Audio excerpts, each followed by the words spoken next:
Snurra stenen. Jajamän.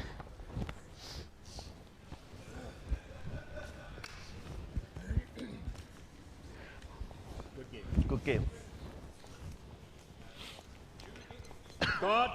Då kan jag ta stenen nu.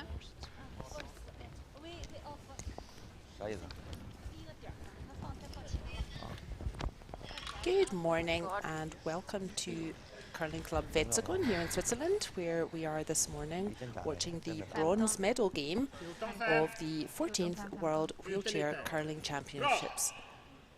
So this morning we're going to be watching Team China versus Team Sweden. So let's just say hello to the competing teams this morning. In China, we have the skip is Haito Wang. Third player and vice is Yanjun Chen. Second player, Wai Lui. First player, Meng Wang. And today their alternate player is Mingliang Zhang. And they are coached as ever by Zhangrui Li. So I hope I pronounced those Chinese names correctly. They are today playing against Sweden, skipped by Viljo Petersen Dahl. Third player is Mats-Ola Engborg. Second player, Ronnie Persson. And lead and vice skip is Christina Olander. Their alternate player is Sandra Reppe, and they are coached by Alison Krevietzuk. So we wish good curling, or in Swedish we can say lycka till, or good luck.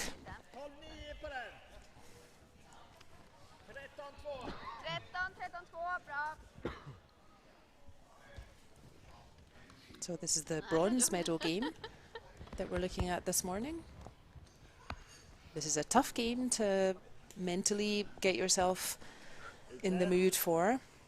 Both these teams had a tough loss in the semi-final yesterday evening. So the game we were watching was this same Swedish team. They were playing against Canada, and that semi-final went to last stone in an extra end. And Canada won out with a really nice draw to the button with their last shot, which Sweden were not able to remove. And then in the other semi-final, unbeaten China took on Russia, and Russia really played China at their own game, and Russia ended up winners there as well. So this bronze medal game it's the game that nobody wants to play, really. So both of these teams are coming off a loss, and that's tough to mentally prepare yourself to try to feel positive, but there's still a medal out there today to win. That bronze medal is still important. Both of these teams will definitely want to be taking home that bronze medal, finish strongly on a win.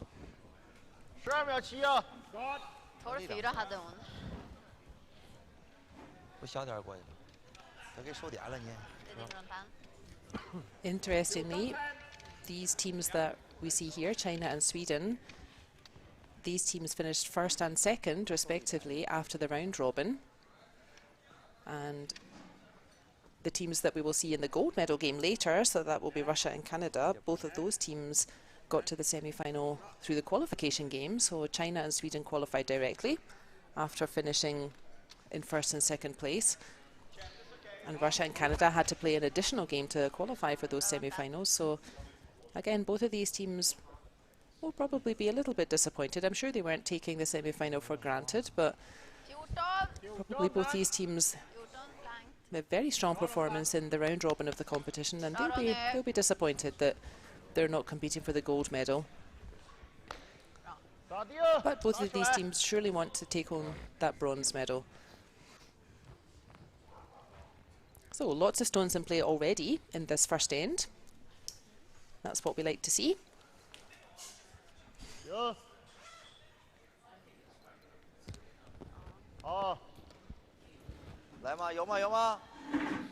So we have Sweden playing red stones. Sorry, China playing red stones and Sweden playing yellow. So that's a nice double take out there from China, removing both those Swedish counters. China do have last stone, so Sweden will want to keep the number of Chinese stones in the house to a minimum here. They don't want to get into a complicated situation here in this first end.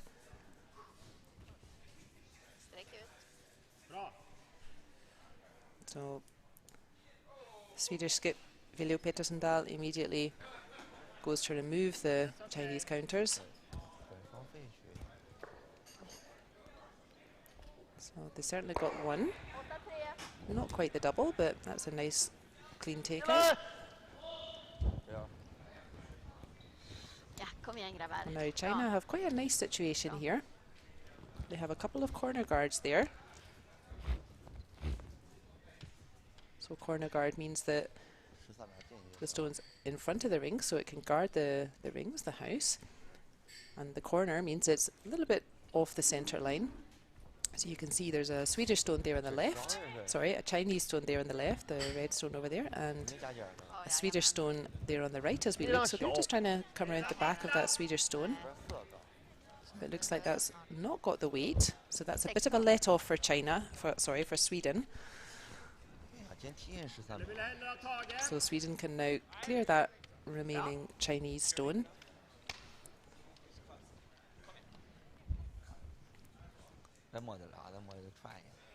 They'll be relieved that they can just keep this end nice and simple. No Chinese stones in the house. No points.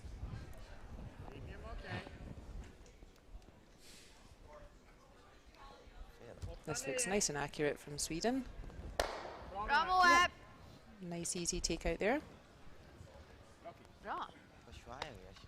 China have a couple of choices here. They can, it looks like they're going for the takeout as well. Or they could again try to come around either one of the corner guards, but they're playing it safe. They also don't want to get in a complicated situation in this first end.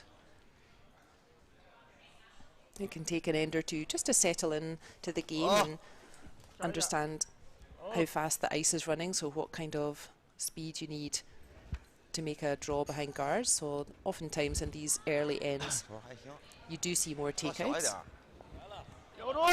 That can be the higher percentage shot, i.e. the shot with a better chance of success.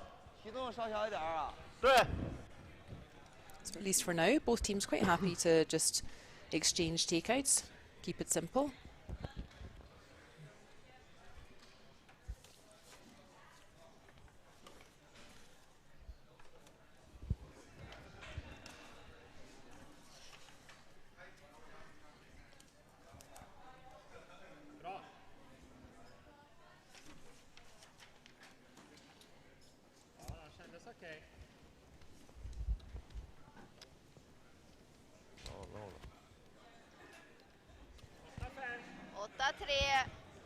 There's another nice takeout from Matsola Engborg, and that yellow's just going to hang on right at the back there. So that's a nice result. That's found a good spot there for Sweden. So that makes a takeout, so removing that Swedish counter. That's now quite difficult for China, so they are going to instead try to play a draw behind that Chinese guard on the left as we can see it. And try to cancel out that Swedish counter that's lying.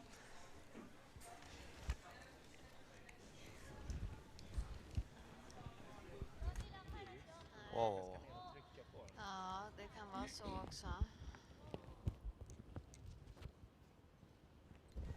12-6 har jag. This looks pretty nice. It's curling nicely in behind cover. It's right up to that Swedish stone, so that's a nice effort from China. So that's just pushed the Swedish stone out of the rings. Sweden can still see about half of that stone, so they'll be quite happy to follow that stone in and also push that Chinese counter through the back.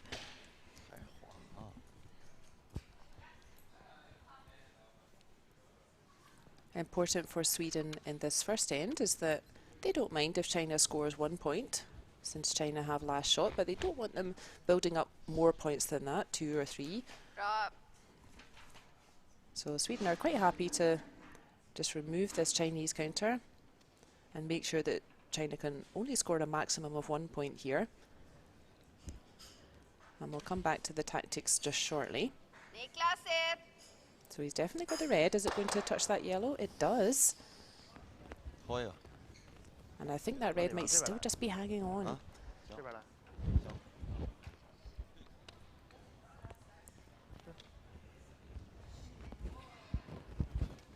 So now China have the chance to put a bit of pressure on Sweden.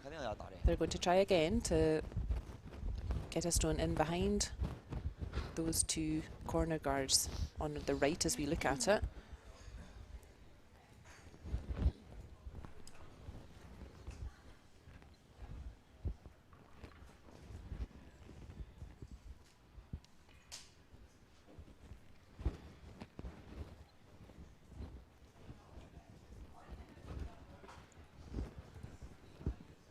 If they can get one really buried behind those guards, that will make Sweden's life quite difficult to stop China scoring maybe 2 at this end. So let's see if they can put that pressure on. Looks like they think that's running a bit heavy. They're calling at the stone to slow it down a bit. I don't think that's going to work though. So indeed another little mistake there that Sweden can take advantage of. So they've just played this shot. So William Petersen-Dahl will be confident with this line. He's just seen this shot played already, and there's no stone behind to catch the Chinese stone this time. So the same shot should remove this Chinese stone cleanly.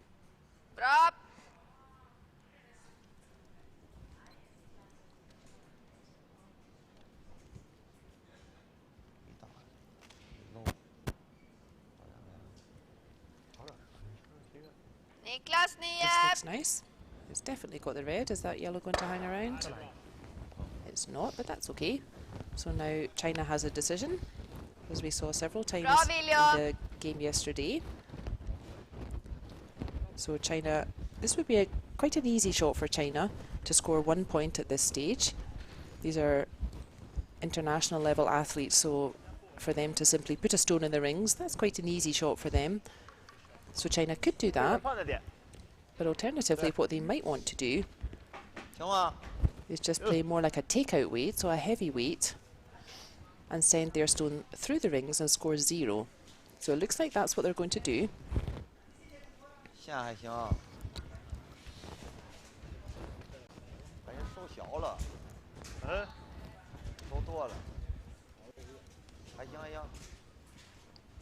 No, they have decided to try to score 1 point after all. And that's come up a wee bit short. So China won't mind that, so that's a blank end, so 0 score. And we saw quite a few blank ends in the game we were watching yesterday, when Canada was playing Sweden. So they were a confirmation of that, so China retains the hammer, they retain last stone. No score in that first end. That's quite common at this level. A blank end, 0 score in the first end as the teams just settle into the ice and figure out how fast the ice is running and the direction for the stones and whatnot. So that's pretty common.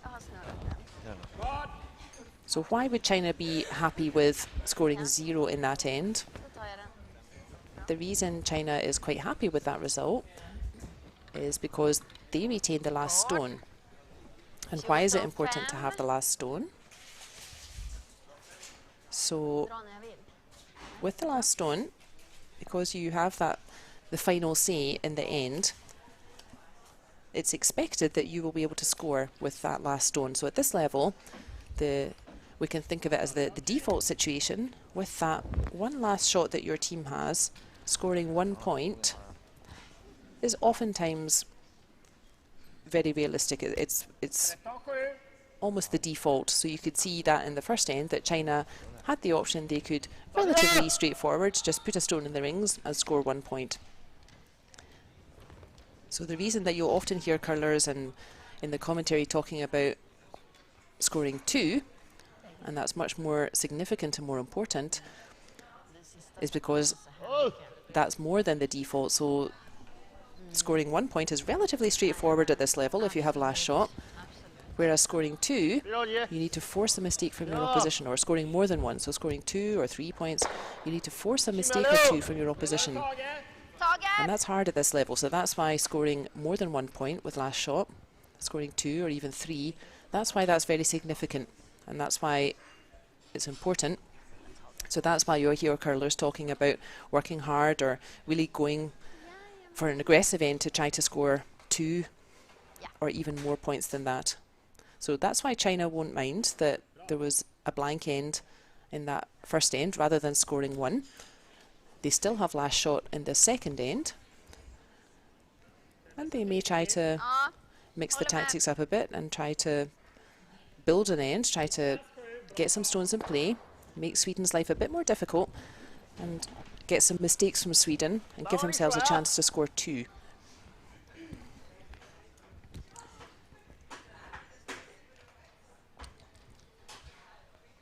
The other situation that's other than the default, so if we think of the default as being able to score 1 with last shot, so if you don't have last shot and you score 1 point or even more, then we call that stealing, because you've stolen points even though you didn't have last shot, and that's significant as well.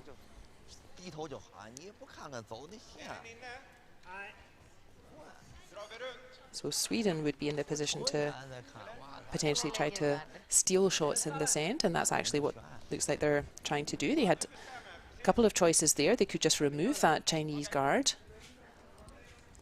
and then neither China nor Sweden would have that guard to hide behind, but instead they've decided to put a bit of pressure on, take the game to China, and go for that aggressive call and put a stone in play instead.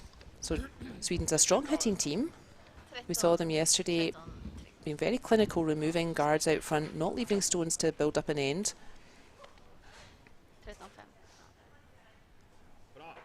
And now a bit of a switch up in tactics, so they've got that guard out front,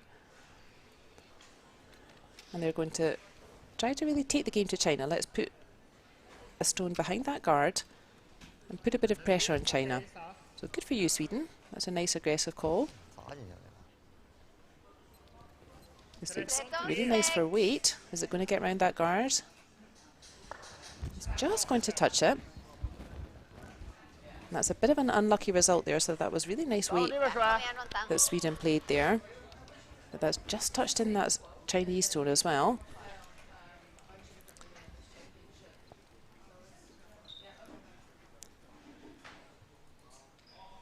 When you play aggressive tactics, so when you're really trying to keep stones in play, playing the draws, playing guards and so on, you can make more points.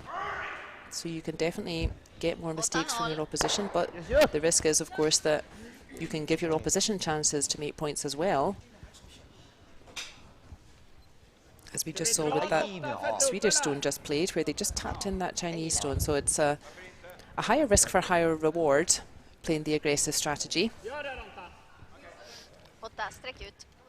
But there's definitely a double takeout possible here.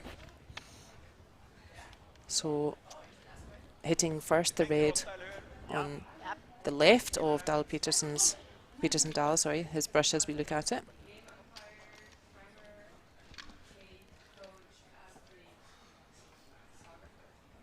And Ronnie Persson was lifting double takeout after double takeout yesterday, so he won't be nervous of a shot like this.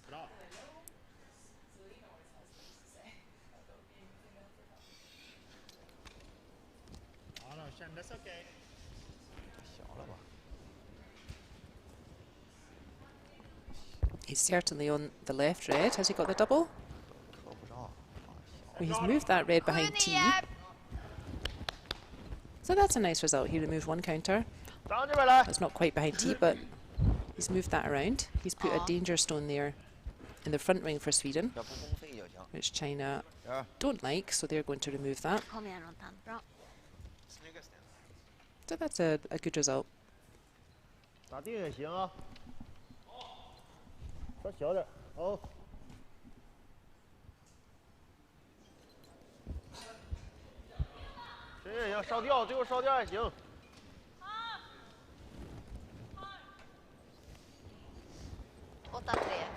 That's safely removed from China. Their shooter, the stone they've just played, hasn't rolled in. So now Sweden again have the opportunity to just remove that remaining Chinese counter and have no more stones in play. Yeah. So there is still that guard, the shooter that China just played, so ideal for Sweden is if Mats-Ola Engborg, he will play this takeout, and he would really like this Swedish stone to hang around in the rings as well, so that China don't have the opportunity to use that remaining guard.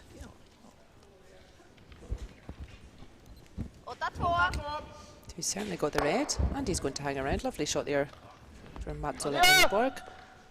So now China have to do something about that Swedish stone. They don't have the opportunity to just use that dangerous guard over there on the left of our picture.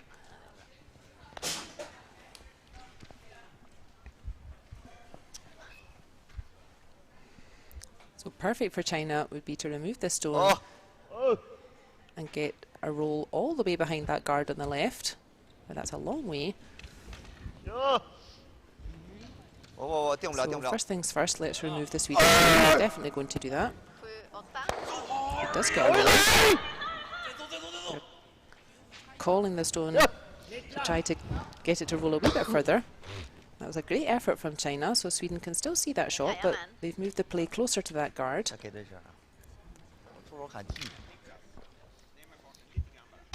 So same drill for Mats-Ola Engborg here. He wants to remove the Chinese stone, and he would like to roll back to the other side of the house, away from that dangerous guard.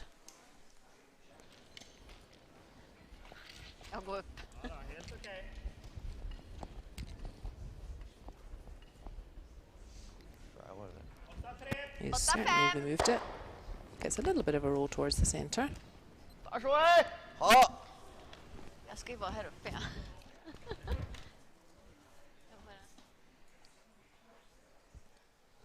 China with the same idea as last shot, as their last stone.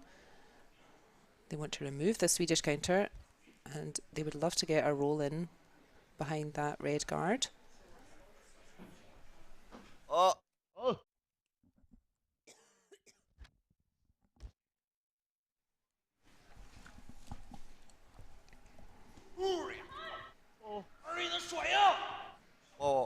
This looks nice. Have they got that roll? Yes, they do. It's not fully in behind, so Sweden can still see maybe a little more than half of that shot, so they're confident to just chip that stone out.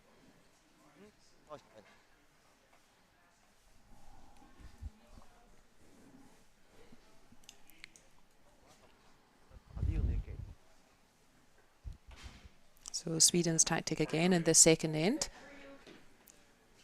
They don't want to leave China opportunities to maybe pick up more than 1 point. Sweden are quite happy if China are forced to take 1 point with last stone. And then last stone will revert to Sweden. So if they just keep it clean, keep removing the Chinese counters, China's not getting a chance to build up a possibility for more than one shot. This looks like a lovely shot again. And a super roll to the other side of the centre line, away from that guard. That's a really nice result from Vilo Petersendal.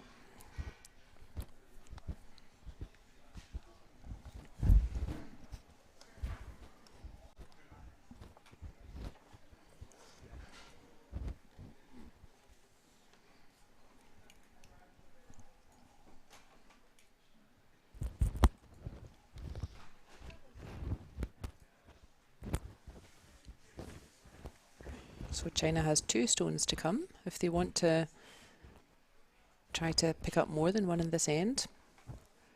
This shot has to really get buried behind that guard, not give Sweden the chance to remove it.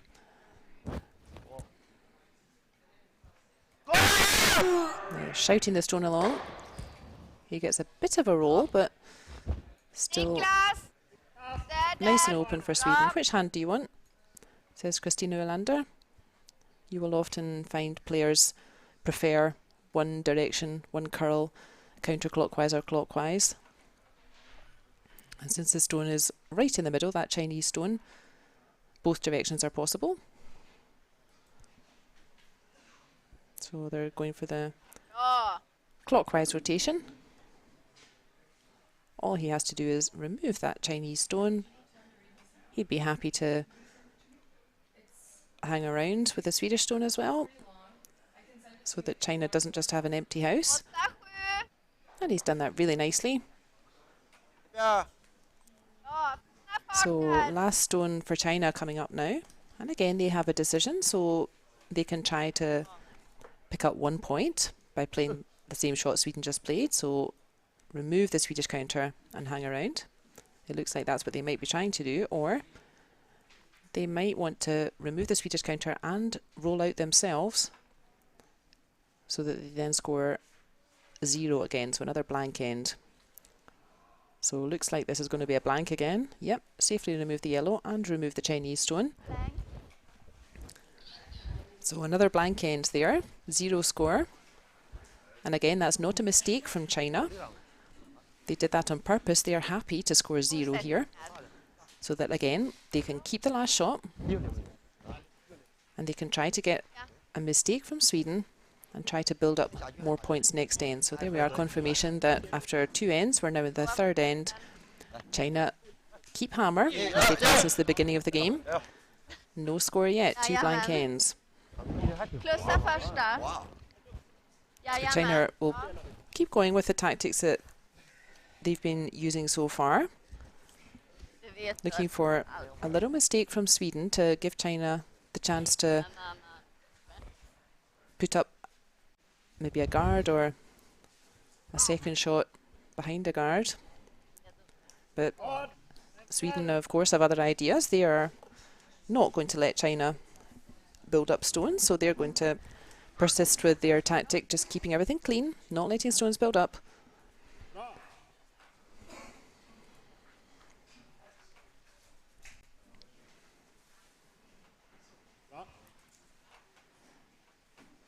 You can see the time clocks behind the 2 skips there. The red clock is China's time and the yellow clock is Sweden. You can see that the time is paused just now, so the clocks are timing thinking time. So you'll see once the stone comes to rest, then China's clock will begin again. There we are, while China is thinking about which stone to play. And as soon as the stone is released, then the time stops again.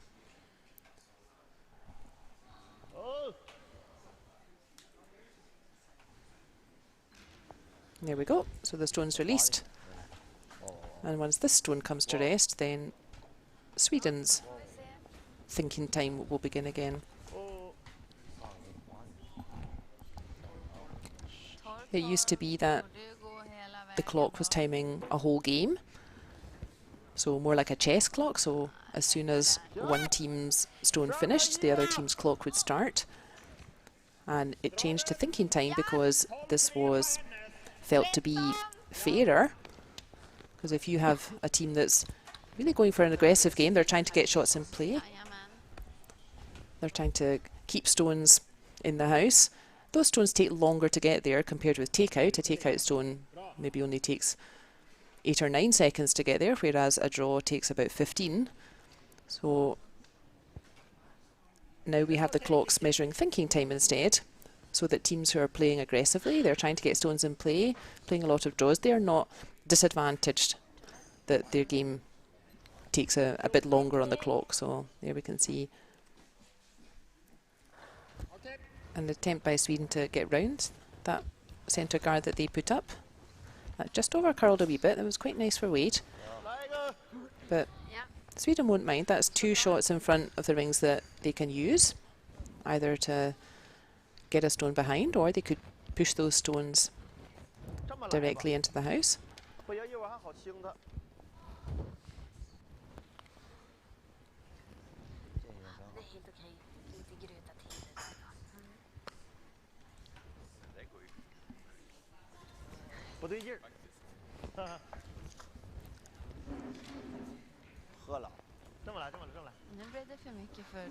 Both of these teams have a good pedigree in this competition. So China have won this World Championship before. They won last year when the event was held in Stirling in Scotland. And Sweden have been the runners-up. They've been Vice World Champions as well. So two historically strong teams that we're looking at today. In fact, Sweden came from the qualifying event this year. So even though they may be a bit disappointed that they don't play for the gold medal today, I think it's a wonderful achievement that they came from the qualifying event to qualify for this competition and are competing for bronze. So that was a nice shot there from China. Just the edge of that shot's hidden behind those Swedish guards. So again, we saw this several times in the game last night, that as soon as those guards are becoming a bit more dangerous, Sweden are not afraid to take them off or play the run back.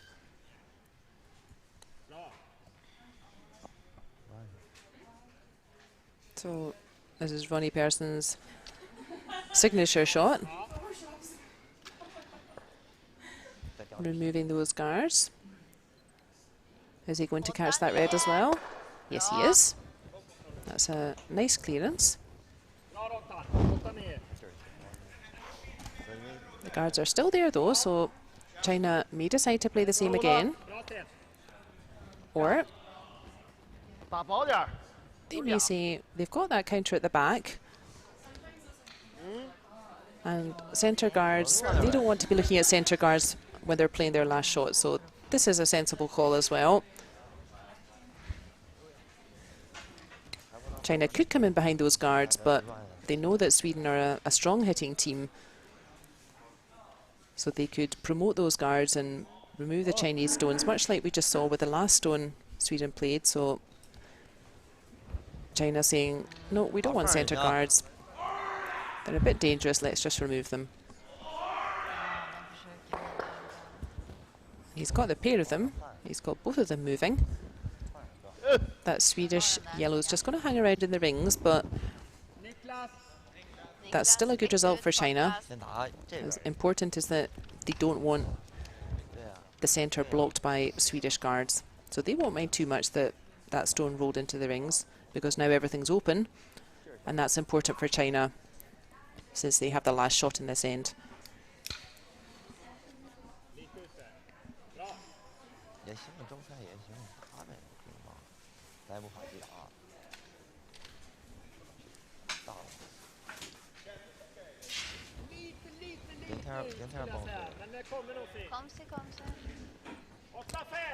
It's a nice clean takeout again from Sweden, so no Chinese counters.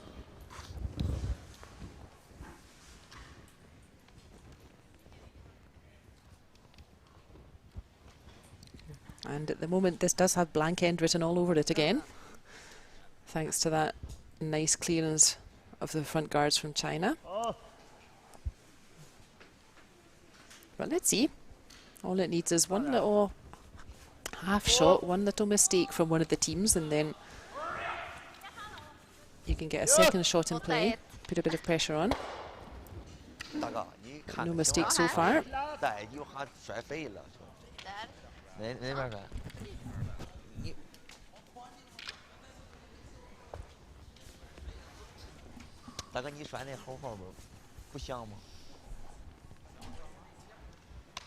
So not only did China win the World Championship last year, they were also the Paralympic champions in 2018, 2 seasons ago.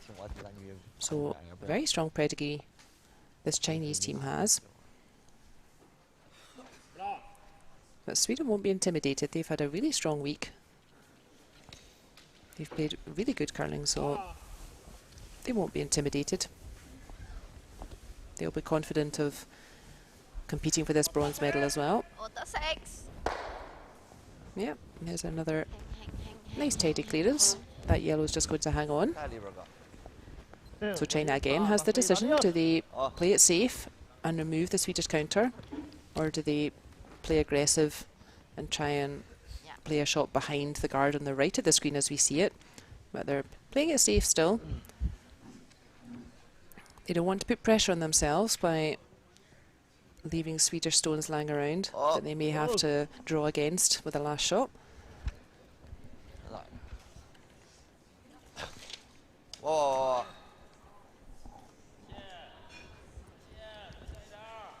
He's surely caught the edge of the yellow, but that's going to roll out.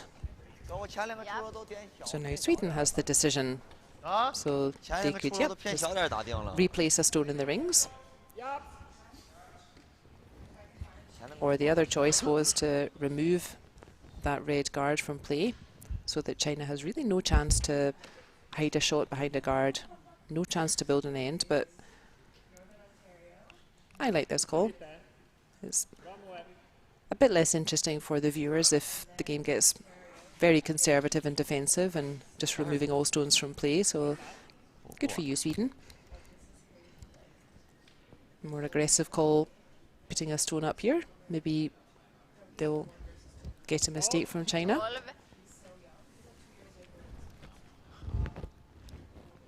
That's just running long, no.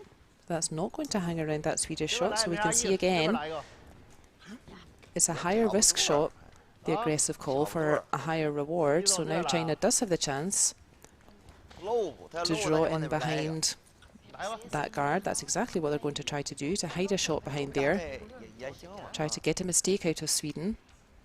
But of course it's harder if that shot's really buried in behind that guard. It's much harder for Sweden to remove it. Sweden are a very strong take-out team, as we've seen. Wherever the stone is in the rings, they're very comfortable removing it. So China knows they're going to have to get some guards in play and get some stones behind the guards to make Sweden's life a bit more difficult. So this has a way to curl to get behind that guard. Looks nice for weight. So lovely weight from China. But yep, Sweden can still see all that stone.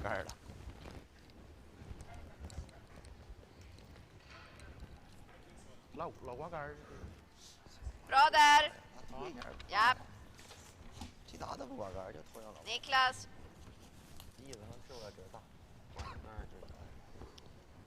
So Sweden want to remove that Chinese stone,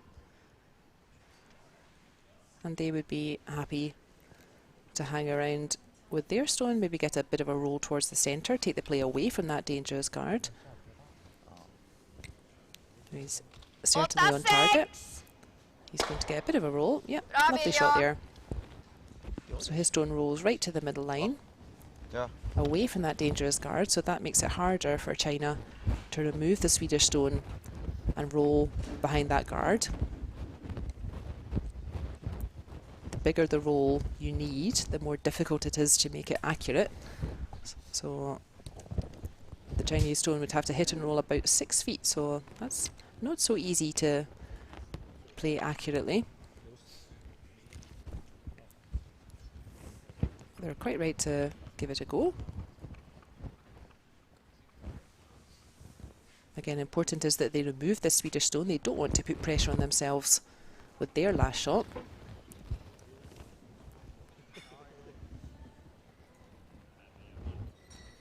He's definitely on target. I don't think he's going to get the big roll. No, just a little roll. Niklas.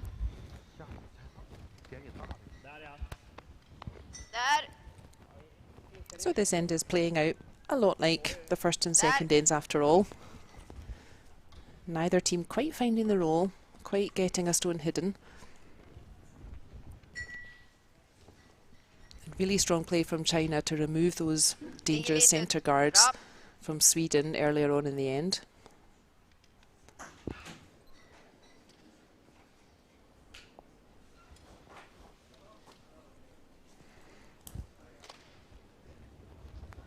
This looks nice and accurate again from Sweden.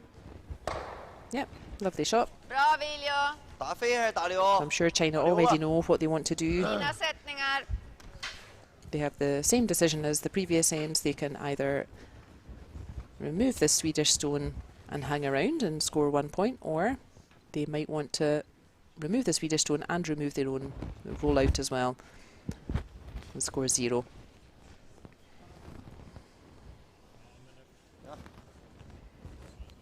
So this time I don't think he's going to roll out.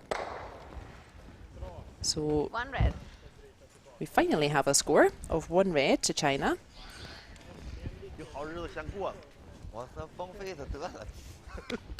Wrong gong. So nice tidy end. Sweden will be 先过了。 quite happy with that. China only scored 1 point and now Sweden have last shot. Vill du ha upp cornern? Vi får se, eller ja. Så. That was quite a big hitting end there, and the previous couple of ends, there we see the confirmation of that. So China now scored 1. They finally break the deadlock, and so now Sweden have hammer, going to the 4th end. Klockar 1. Those first 3 ends, big hitting ends, and that aspect of the game has really come on in wheelchair curling over the past 4 or 5 years. And this is one of the key differences between wheelchair curling and non-wheelchair, so foot curling. All of that power for all those takeouts is coming purely from upper body strength for the wheelchair athletes, whereas in foot curling, 大一点啊。 most if not all of the power for your shots is coming from your legs, from your quad muscles and your thighs. So I think it's good to appreciate 12秒就行。 Den går in. the strength of the wheelchair athletes there who are playing big takeout after big takeout only with upper body strength.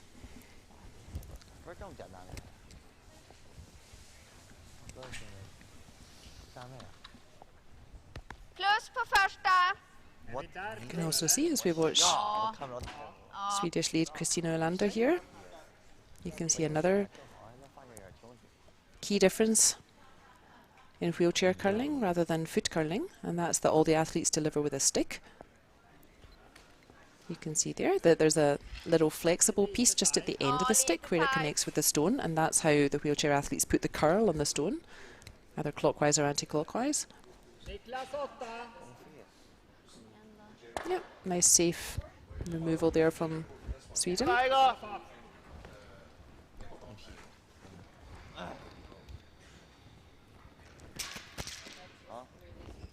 Stick technology has also really advanced in the past years. Tjejer också. Inte alla. In previous years, when wheelchair curling was getting started, there wasn't so much in the way of regulations or rules regarding stick technology, but now it's quite an exact science. So the length of your stick and what the little flexible device at the end of the stick has to conform to WCF policy. But this has really improved the game as well, so the stick technology has really advanced. Ja. And we can see how accurate the wheelchair athletes are Ja. with using the stick to deliver. So non-wheelchair athletes, so foot curlers, they also sometimes play with a stick if one has somewhat limited mobility or maybe a problem with joints or arthritis or so. Lite There are hårdare. some foot curlers who also play with a stick. Another nice shot from Sweden. Keeping everything clear, nice and safe. Wetzikon club here, they have annually a stick tournament. So all players in that tournament must play with a stick. It's open to everyone, even foot curlers like me who have never played with a stick. But during that competition, the rule is that all players must deliver the stones using a stick. So the nice shots, China, nice clearance. So in the stick tournament in Wetzikon club, the wheelchair athletes normally do quite well in that competition. Bra.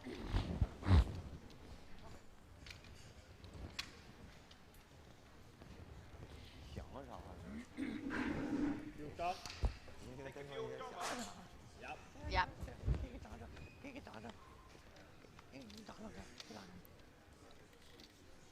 You can see that in wheelchair curling the stone starts on that middle line and the stick nice and straight lined up with the skip's brush for delivery. So everything moving in a straight line. Important is not to scoop your arm around and put the stone off on a different line. This is a good effort from Sweden. Yep, that's going to hang around. It's not quite in front of the red as they wanted, but that red's still there, could potentially catch a stone. But China straight away want to remove that Swedish counter. Sweden have last shot after China scoring in the third end. So China don't want to give Sweden opportunities to build up stones in the house. And that's a nice clean take out there. That gets a nice roll as well, so good shot there from China. Same drill for Sweden. Playing it safe, removing Chinese stones. Maybe hoping they'll get a little mistake from China at some point, maybe a half shot that leaves a stone in the house after all. So if we watch the stick delivery technique again here with Sweden, something else that's important to understand that's also different from foot curling is you can see that it's just one push. So stick comes back, one push forward, and that's it. So once you've started to deliver the stone, you have to get the weight right immediately. And that's a bit different than in foot curling, where we're sliding out using the power from our legs. So if you push out a little bit too strongly, you can sometimes hold on to the stone a little bit and take a bit of weight off, or if you don't push out strongly enough, if it's an emergency, you can give that stone a bit of an extra push to try to adjust the weight after you've already started delivery. And that's not the case for the wheelchair athletes that we're looking at today. They can't adjust the delivery. And he removes everything, so nice shot there, China. The wheelchair athletes can't adjust their delivery once the stone is starting to move, so they have to get it right first time.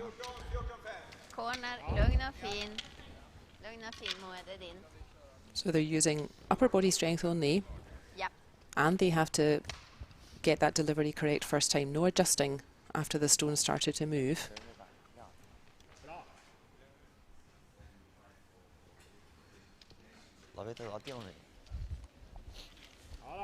And that leads us to the most obvious difference between wheelchair curling and foot curling, is that you will see in wheelchair curling we don't have any sweepers.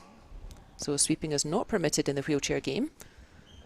So not only do the wheelchair athletes have to judge the weight correctly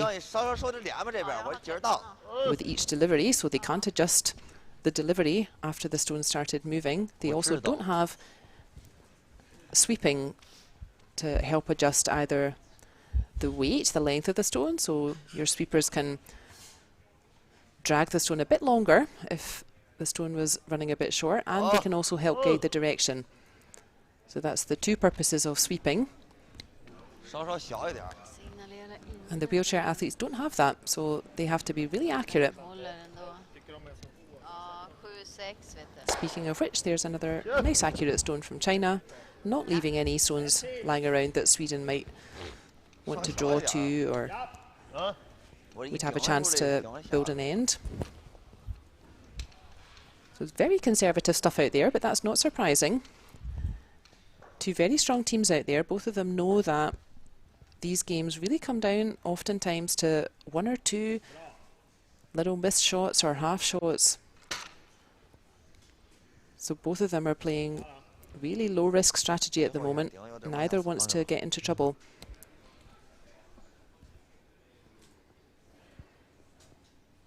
That really shows the respect between the two teams, I think. That both of them are a little bit cautious of playing too aggressively, Det går snabbt. because I think they know that their opposition are very strong players, and if they commit to the aggressive strategy, they could get punished for it if they make a mistake. So conservative tactics here. Both teams really playing it safe.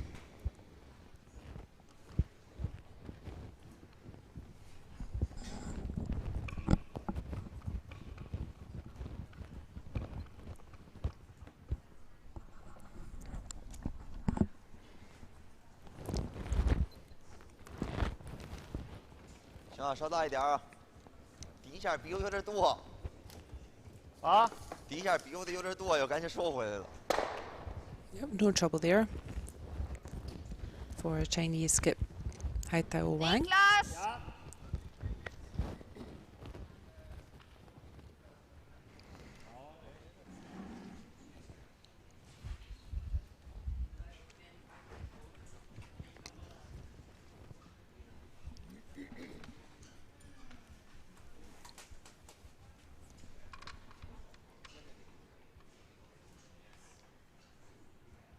And Viljo Petersendal, he's looked at dozens of these shots this week.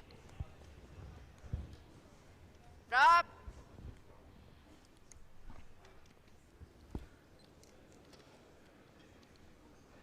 So he definitely wants to remove the Chinese stone. He'd quite like to hang around. And there's 8-9. always the chance Bra that fart. China will make a mistake. He's not going to hang around with that one. So yep, China will put that stone back near the wings.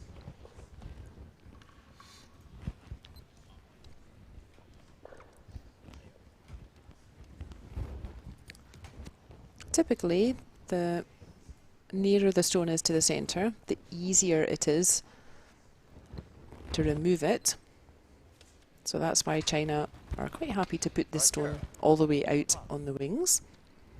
They feel that there's maybe more chance of a mistake from Sweden if that stone's really wide out there. So the line's lovely here, but I think that's going to just run on a bit. Ja, So now Sweden have spela taget. the last shot decision. Is mitt i. They've got an empty house. They could score one. Taget. That would be quite an easy shot for the team at this level to just put a stone in the rings and score 1 point, but it looks like they're not going to do that. Vice skip Christina Olander is signalling for a heavier shot. So it's the same idea as before. It would be quite easy for Sweden to score 1 point here, but they say no, we want to keep hold of last stone. We're going to be patient and try to wait for a mistake from China that would give them the opportunity to score more than 1 point with that last shot, which, as remember, scoring more than one is significant, Nu kommer coachen. because scoring one with last shot, as we've seen in the first half of this game, at this level is relatively straightforward. At least it should be. Thank you. So very cagey first half there. Now the teams come off for the half-time break. You can see the clock in green there. That's counting down for the half-time pause. So the coach and the alternate player for both teams will come down and join the team, discuss how the game's going, talk about how to continue, what tactics to use for the rest of the game. Wheelchair curling games are 8 ends long, so we had the half-time break just now. Mixed curling, when you have teams of 2 men, 2 ladies, and mixed doubles, where you have 1 man and 1 lady in the team. They also play 8 ends, typically. And only the men's and the ladies' competitions, they currently play 10 ends. But there's heated discussion going on at the moment, whether that should change to 8 ends.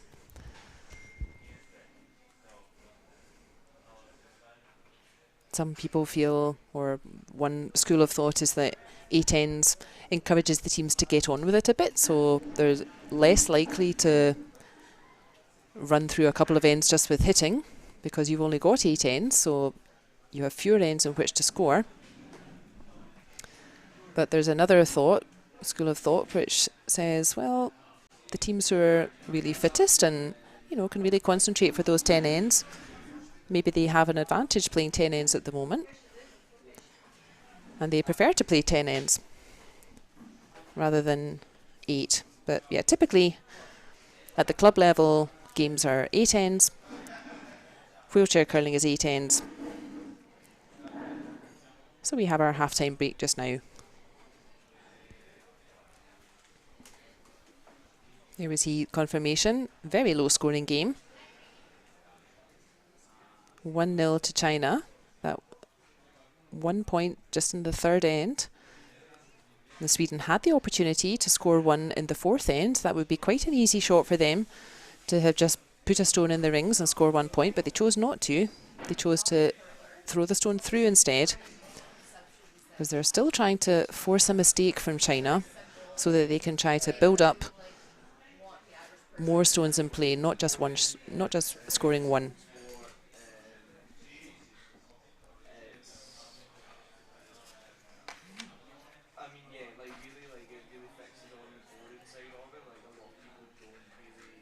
This is the 14th World Wheelchair Curling Championship.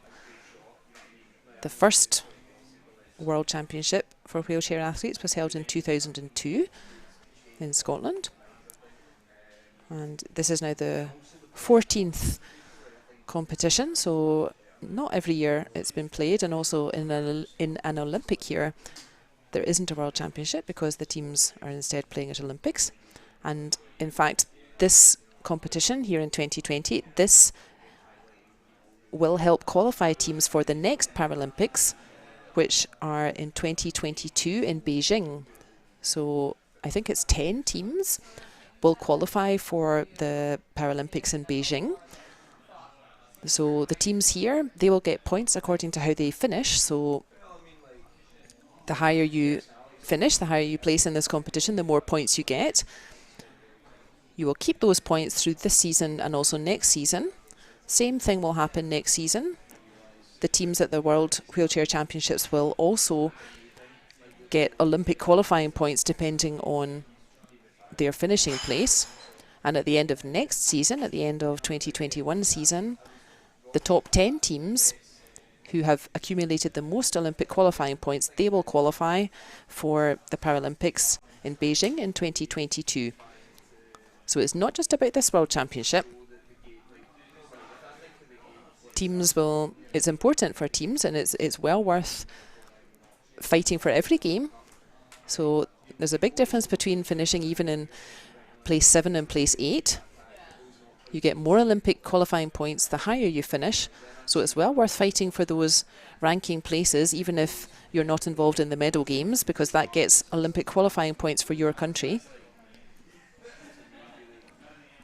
That's important to understand as well, that the Olympic qualifying points go to the federation, so not necessarily these athletes. So if there was a different wheelchair team came to represent their country next year, it's the country itself that gets Olympic qualifying points, and then how they select a team that represents at the Paralympics, that's decided by each country's federation. So it's the country that collects Olympic qualifying points.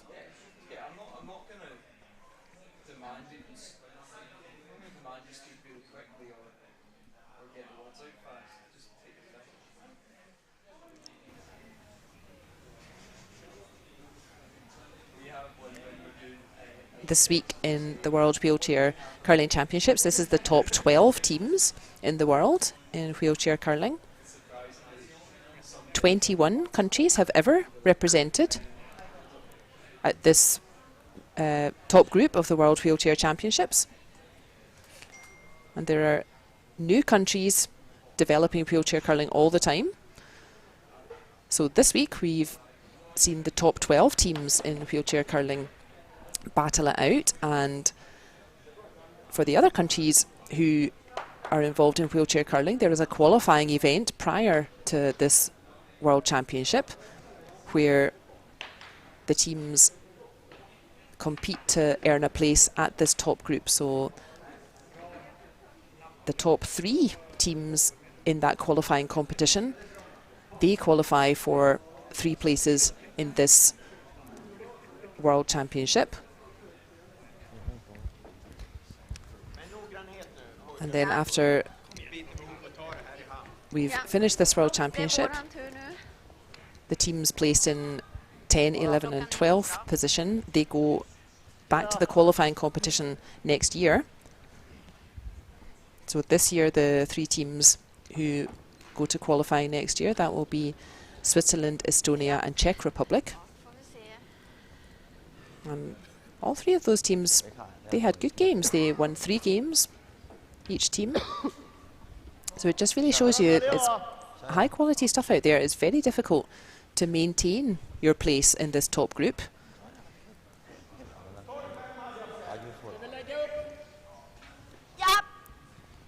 And in the qualifying competition, that is not easy to qualify from that competition. So waiting for the teams next year in the qualifying event will be Finland and Germany and the USA. Those are amongst the competing teams in the qualifying event. Now those 3 teams qualified for the previous edition of the Olympics in 2018, and they did not qualify for this World Championship, so that really shows you the strength and depth.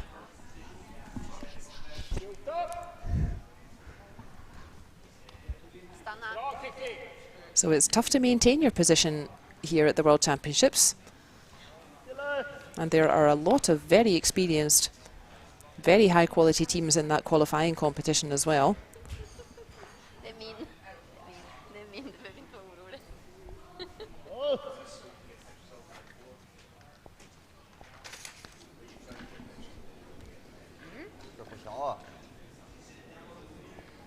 But it's great that there's such high quality in the game, and it's wonderful to see new countries developing wheelchair curling all the time.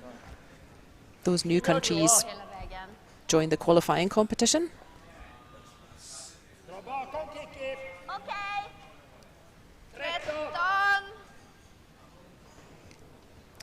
So that was now a mistake from China, rejoining our featured game here, China playing Sweden. So Sweden have last shot here in this 5th end. They have a corner guard. They were looking for a mistake from China, and they've got a bit of a chance here now. So that Chinese stone just rolled through the back. So lead and vice skip for Sweden, Kristina Olander. She put up a perfect corner guard there, and now she's trying to draw around it. She just edges it, but the guard's still there. Okay. And that's a good effort from Sweden. So China can't really remove the guard and the Swedish shot. So they'll go for that Swedish counter in the rings, but that dangerous corner guard will still be there, and Sweden can continue trying. You see it just catches an edge there. And again, that's a good example that in foot curling, you would have your teammates sweeping that stone, so there would be a better chance that it could get around that corner guard. And in wheelchair curling, they don't have sweepers to help guide the stone,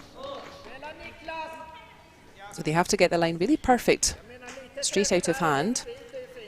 So I'm sure Christina's stone, if she'd had a couple of foot curlers to help sweep it, I'm sure she would have made it round that corner guard, but that's a tougher challenge for our wheelchair colleagues. So now there's a nice chance to hit and roll off that Chinese stone.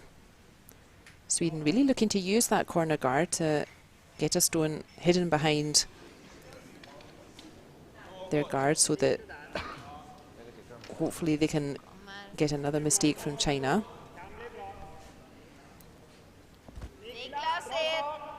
So no mistake there. So he doesn't get the roll behind the guard, but he rolls a little bit towards the centre. There's always a chance that China's stone could overcurl, and that Swedish counter could catch the back Chinese stone. while there are stones behind, there's always a risk that you might not have a nice clean takeout. You might catch a stone behind. But that's definitely not going to happen with this shot, so that's a nice removal from China. But he does roll out, so again, Sweden has a couple of options. They could just remove the Chinese counter, play it safe, but they're not going to do that. They're calling the aggressive shot. Actually, not sure. He's saying these are our two options. We could draw in behind that corner guard, or we could play it safe and remove the Chinese stone. So the aggressive call, but the riskier call, is to go in behind the guard, and it looks like that's what they're doing. Good for you, Sweden.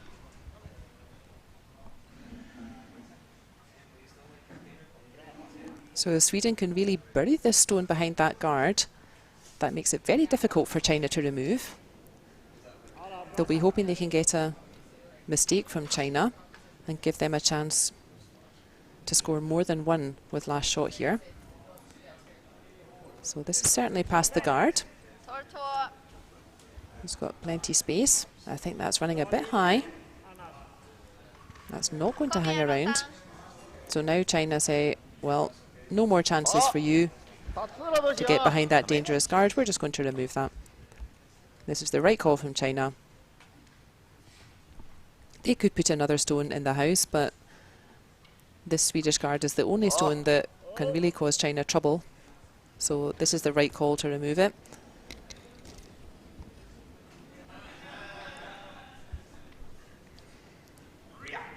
So Sweden will have to work really hard to generate more than 1 point. That's a very nice result there for China. That's rolled towards the centre line, which they're happy with, and I think it may just have caught the edge of the rings there.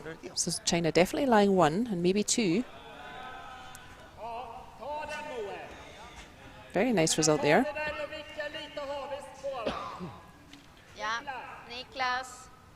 So this makes sense. Sweden doesn't want to be looking at stones out front near the centre line with their last shot, so this makes sense to remove that. And they would love to get a little roll to either side of this stone and replace that corner guard that China removed.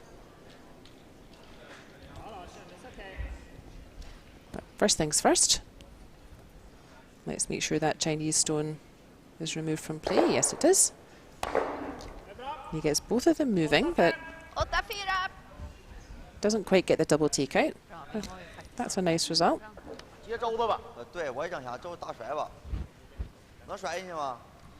So China have same thoughts as last time. That yellow's now dangerous for them. That's a stone that Sweden could sneak in behind, or they could push it in. If they get the angle right, they could maybe even chip that stone in and roll in themselves. We call that a split. So you're splitting that front stone, and then you could lie 2 in the house. So, oh no, they've changed their mind. So again, this is an aggressive call from China. They're not going to remove that yellow stone. They're going to try to sneak in behind it before Sweden can. This is a brave call, China. Good for you. Really trying to put pressure on Sweden now. Oh no, back to original plan. This is definitely the safe call. This is what I would do. I am the world's most boring tactician. Always play safety first.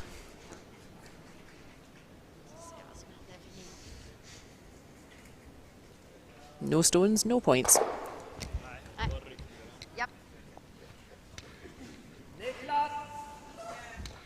So, Sweden could, if they wanted, there is still a chance to try to build an end here. What they would have to do would be to get their Swedish stone right onto the face of that Chinese stone so that there's no distance between the two. But that's a very difficult shot, even in foot curling, to get that. We call that a freeze. You're freezing your shot onto the stone already there. That's a very difficult shot, even in foot curling, when you have sweepers to help guide the direction and the weight. So it's an even harder shot in wheelchair curling when you don't have sweepers. So this is a sensible call from Sweden.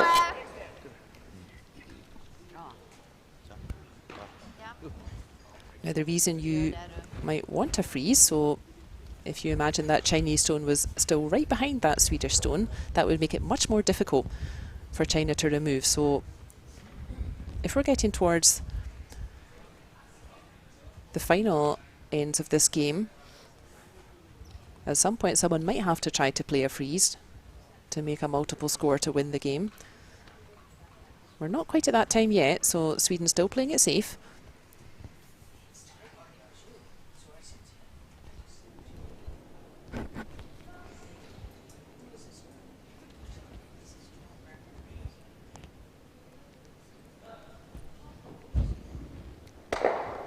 Safety first from China.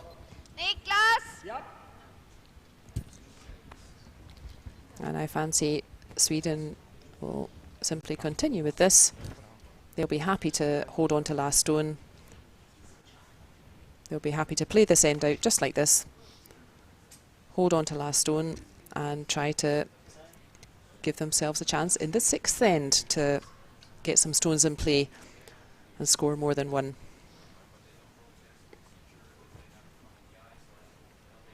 Bra!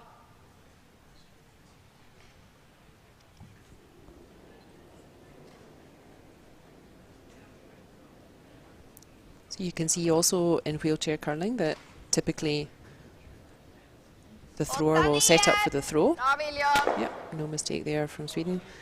The thrower will set up for the throw. Make sure they're lined up correctly, and then their teammate will support behind them and hold on to your wheels. Just there we go. So we can see that Wai Liu just supporting the wheels there, especially for these bigger weights, so that you're nice and stable when you're throwing. And oftentimes your third teammate, so you have one teammate delivering the stone, one oftentimes supporting by holding your wheels, and oftentimes your third teammate will be timing the stone. So it's helpful to know how long the stone takes to travel between the two hog lines. So the hog line is that thick blue line just in front of the throwing player. You have that line at both ends. And there's the hog line just in front of the thrower there, and there's the other hog line at the other end. Now how long the stone takes to travel between those two lines, that can be helpful to understand how fast the ice is running. So oftentimes your third colleague, or the colleague holding the brush, the skip, they'll be timing the stones to see how long it takes them to travel, and that gives them a good idea of what kind of weight is needed, either for a takeout or for a draw. So we have another blank end there. It's not that the teams aren't trying.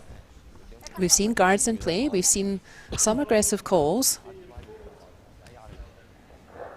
but not quite finding the rolls to get behind guards, not quite finding the weight to get a draw behind the guards. So the teams are trying to develop these ends to build up stones in play. But like we said, you know, this is a mark of respect between the teams, that neither of the teams seems to be willing to go all out aggressive, because that could really backfire on them. They don't want to risk losing a big end.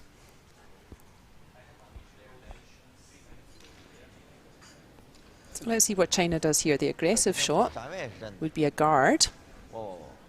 So again, trying to get stones in play.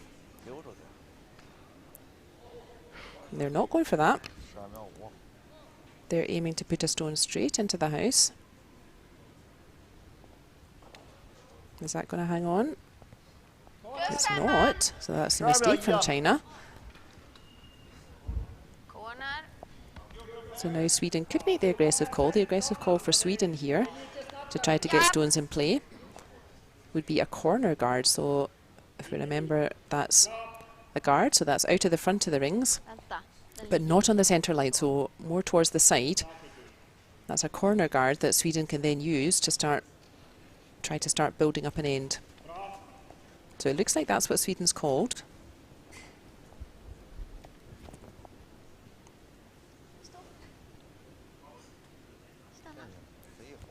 Or maybe they also called that one into the house.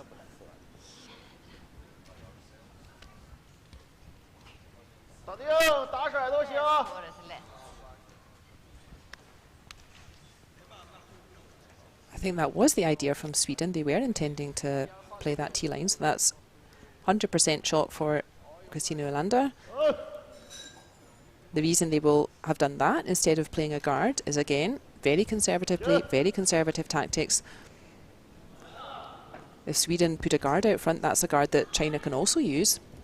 And they just don't want to take the risk that China can start leaving stones in play as well and force Sweden to either take 1 point and give up last shot, or maybe even that China could steal the end and score without last shot. So, yep, smiles from China. Nice shot there.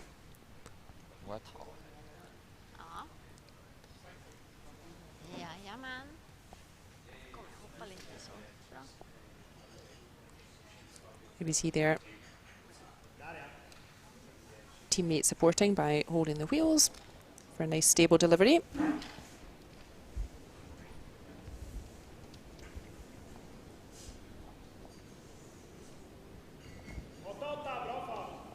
No trouble there. I think both teams could be playing these shots with their eyes closed just now. They're so consistent. They've been playing these shots beautifully all morning.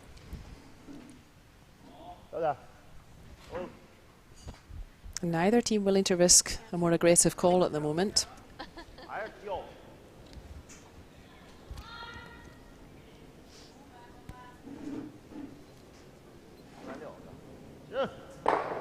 Neither team wanting to risk having shots in play.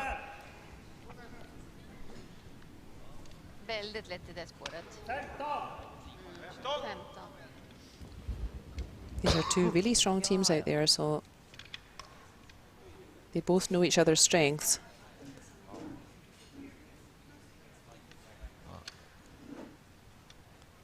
When these teams met in the round robin, it was China that was victorious in that game. China came through the round robin without a loss. So Sweden will be looking for a bit of revenge today. They will be happy if they can take the victory from China this time.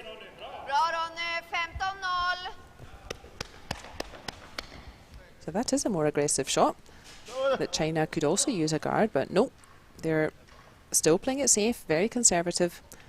China could use that guard as well. They could draw behind that guard and force Sweden to play a more difficult shot, but this is the safe option. If Sweden don't have a guard, they can't build an end.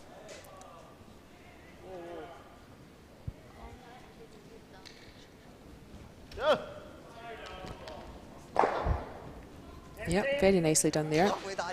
And important when you're clearing guards like that, you always want your own stone to also run out of play and not leave a guard lying around, even in a different position. So really nicely done there from China.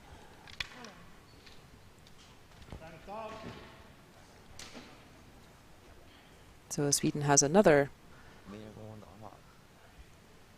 opportunity to find draw weight. Sweden will keep putting stones in the house, and it looks like China are quite happy to just keep removing those stones.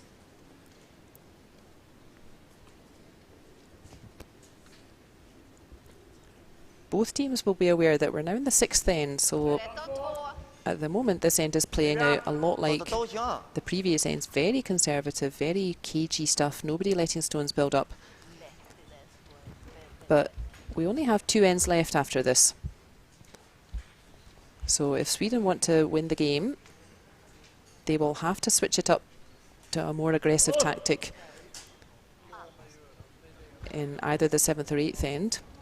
And same for China. If China want to prevent Sweden from having opportunities, they may have to switch it up and be a bit more aggressive themselves. So both teams seem happy to play it safe here in the 6th end, but they've only got 2 ends left after this. So at some point someone's going to have to make a move.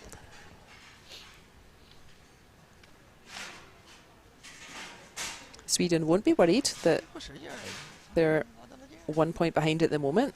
They're really controlling the decisions. They're quite happy to hang on to last shot and look for an opportunity, look for a mistake from China that could give them the opportunity to score more than one.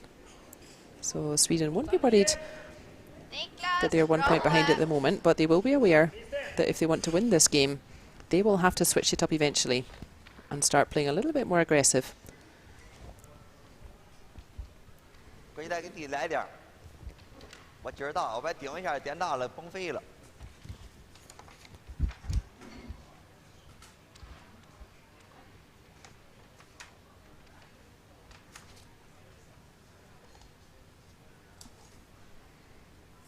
哦。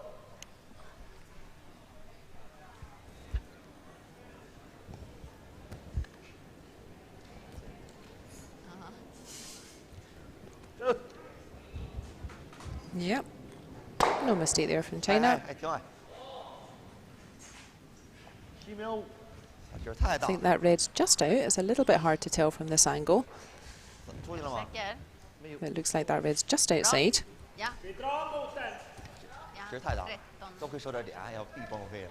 So this is a more aggressive call from Sweden. They're going to try to use that Chinese stone as backing. So Sweden aware that there's only 2 ends after this.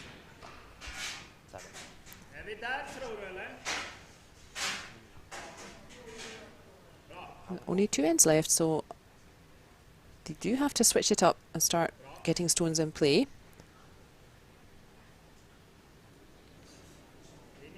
So that's exactly what they're doing. They could have just removed that Chinese stone again, just no stones in play, and then there's no risk.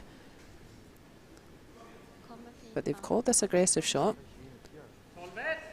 They want to just sit right in front of that Chinese stone. I think this is running a little bit heavy. So I think it's going to touch the Chinese stone. So that Swedish shot does hang on. But it's not quite in front of the Chinese stone as they wanted. That would have been good protection for that Swedish stone if it was right in front of the Chinese shot.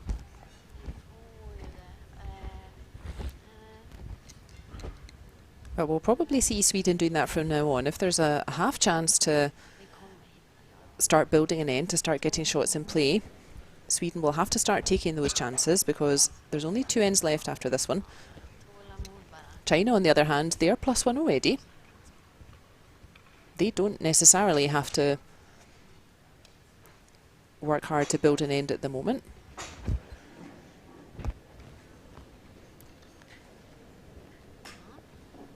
After 8 ends, if the score is 1 each, for example, then we would go to an extra end.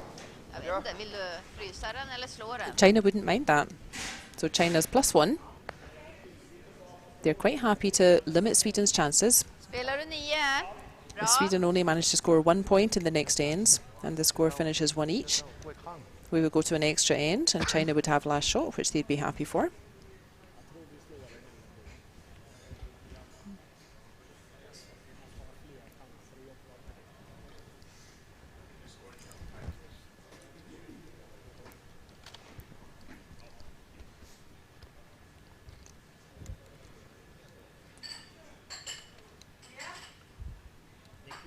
Niklas.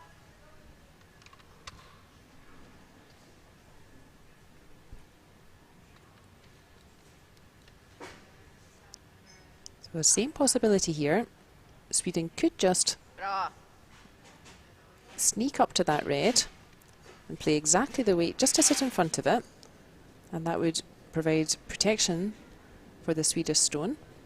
They don't need to do that. They do still have a couple of ends, but they are running out of ends. 8-6. So they've chosen again to play it safe. Make sure there's no Chinese stone hanging around. There's no risk that China could get further ahead than +1. 确定吗？出去了，压一点点底线。出来了，这 China having a good look at that stone, 出来了。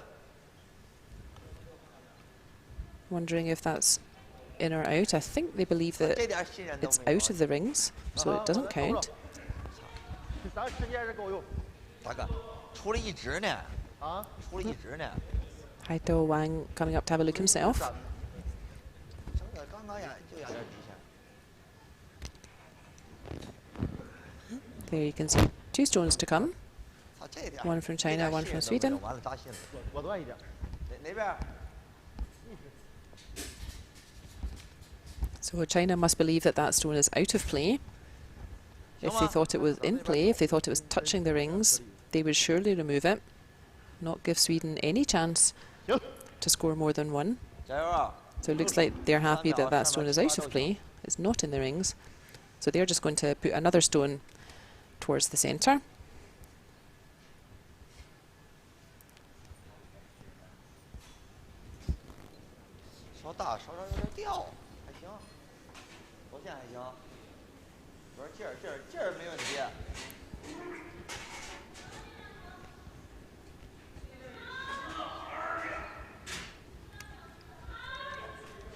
This looks pretty good again. Yep, nice weight there from China.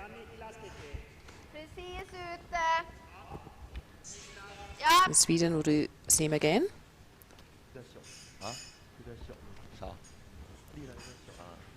So Sweden will again want to hold on to last stone. They'd rather not score 1 point and give up last stone here.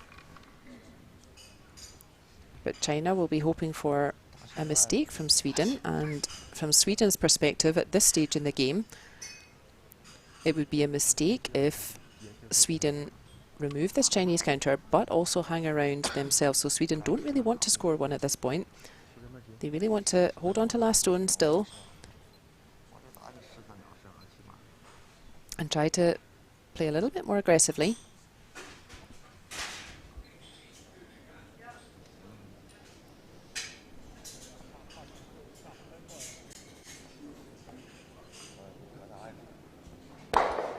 And that is a bit of a mistake from Sweden, so they would rather not have scored 1. They really wanted to roll out with that. So now Sweden score 1, and China have last shot again after 6 ends.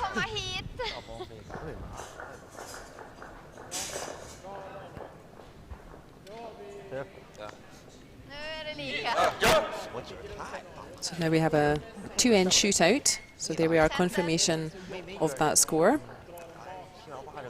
So a bit of a mistake from Sweden there. They didn't really want to hit and stick with that shot. They really wanted to hit and roll out. But maybe this forces the issue a bit. So now China have last stone again.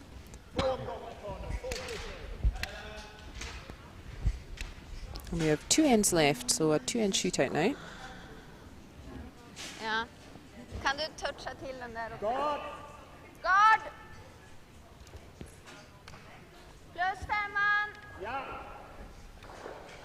So Michael on the chat says that they're taking out everything in this game. That's true, Michael, yeah. God.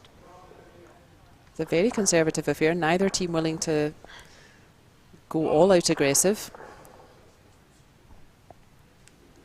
I guess probably nervous that the opposition could take advantage of that if either team gets too aggressive with their tactics.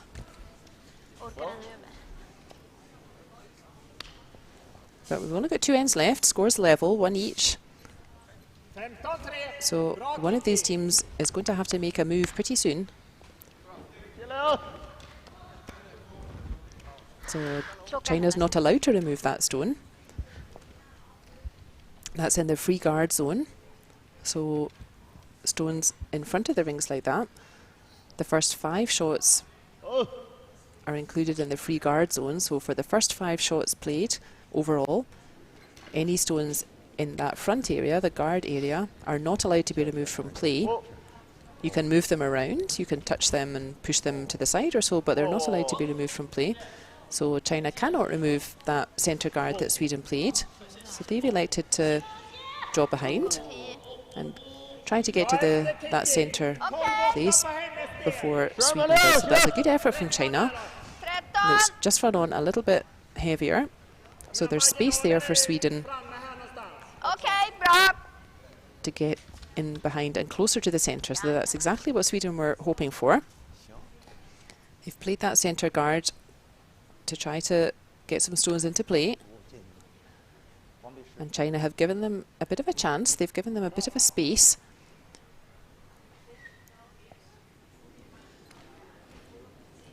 And they have that Chinese stone as backing as well.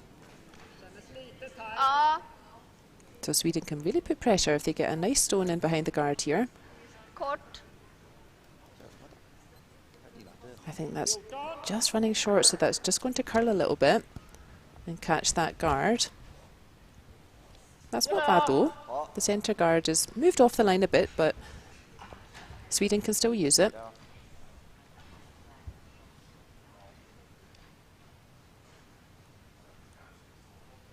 So China still not allowed to remove either of those Swedish stones. They can move them around, but not remove them from play. So China looks like they're going for a similar stone. Let's get one in behind those Swedish guards first. So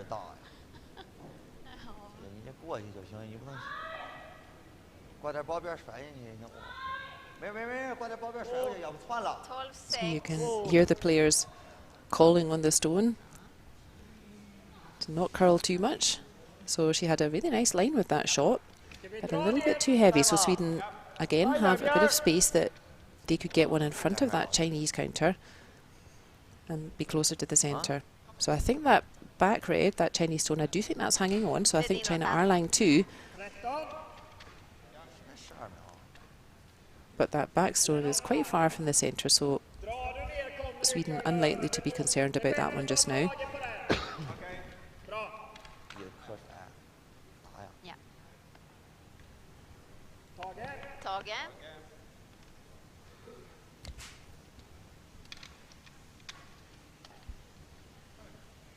Quite often hear the Chinese team shouting their stones down the ice. And I like that. That's exactly how the foot players play. You often hear a foot player who's thrown the stone shouting at the sweepers to sweep, and even though we don't have sweepers in the wheelchair game, I like to hear China shouting their stone down the ice just like the foot curlers do. So she's not short with this one, or sorry, he's not short with this one.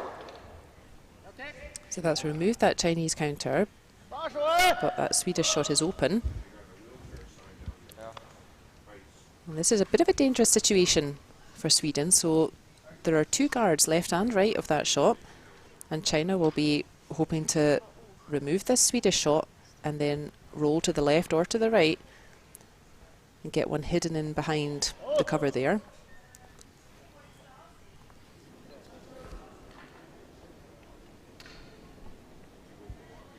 Again, we can see Chinese teams supporting the stability of the player. So lucky you, Sweden, they did not get a roll behind either of those guards. So now Sweden has a chance to get a hit and roll behind cover. Yep, you can see him indicating if we just want to hit here and then roll to the left as we're looking at it, or to the right.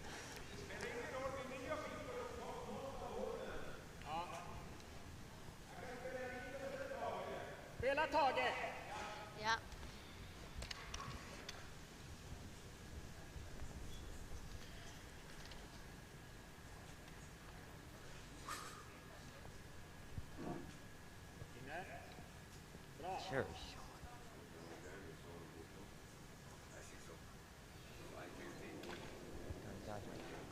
Let's see if Sweden can find the roll on this shot now. This is not bad. If it just curls a little fraction more, this looks pretty nice. That's pretty good.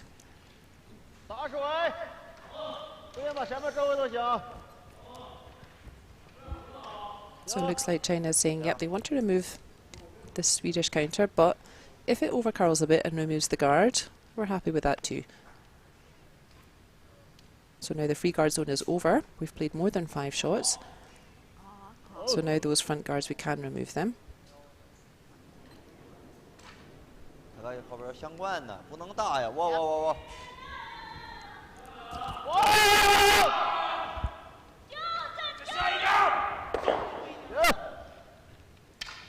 Nice clean takeout, but again, not quite finding that roll. 他我看皮肤那么细那个。 Target. So neither team quite getting the roll behind cover to put pressure on the opposition. 我是看的一样。 Another chance here for Sweden. 往这边甩。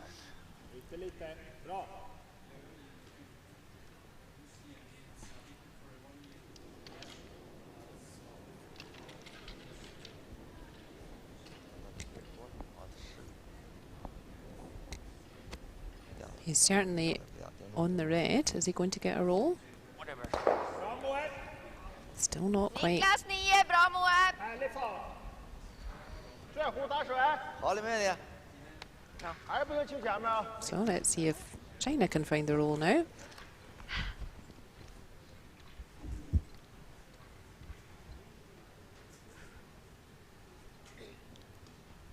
哦。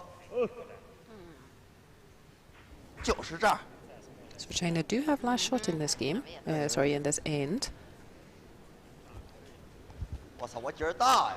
Again, he's definitely got that yellow, but I think that's going to roll all the way out. Ja, där är den borta. So that's a bit of a half shot. That's a mistake there from China. They really wanted to hang around. 我劲儿大。 So yep, now Sweden 我跟你大差不多。 has the chance to play a nice draw in behind cover. No Chinese stones to remove, no Chinese stones to be concerned about. A nice shot here, could put a lot of pressure on China.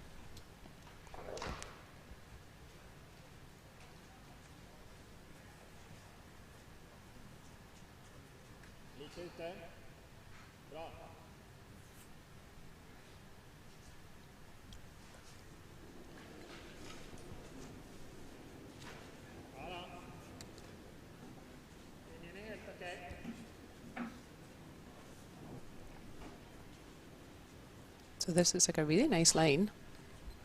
You can see it 13-5. curling in nicely behind that guard. This looks pretty good for weight as well, yep. 这个亲的。 Well deserved round of applause for a lovely shot there from Mats-Ola Engborg. So China's not getting drawn into trying to outdraw that. They're just going to remove this guard. They have last shot in this end. So they want to make their life as straightforward as possible. They don't want to be looking at a lot of guards and a lot of Swedish stones when they have their last shot. So let's just make sure we can remove that. And they do. Garda. Inhand. So Sweden, in contrast, would like it very much if there are lots of Swedish stones in play, Swedish guards and counters. Vad hade du på Moe? So they're happy to put that guard back.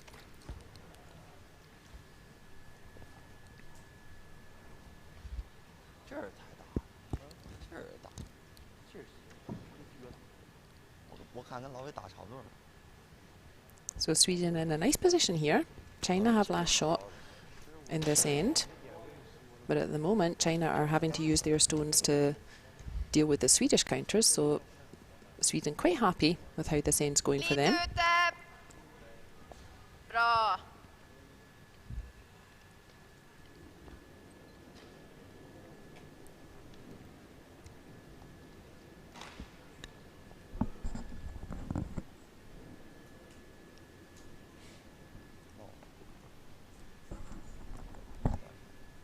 It's got a little bit to curl yet. Looks pretty nice for weight. Sitter på kvast. Ja. So that was perfect weight. Didn't quite curl enough, so China can now see that Swedish shot. They'll be looking for a hit and roll behind those two centre Swedish guards.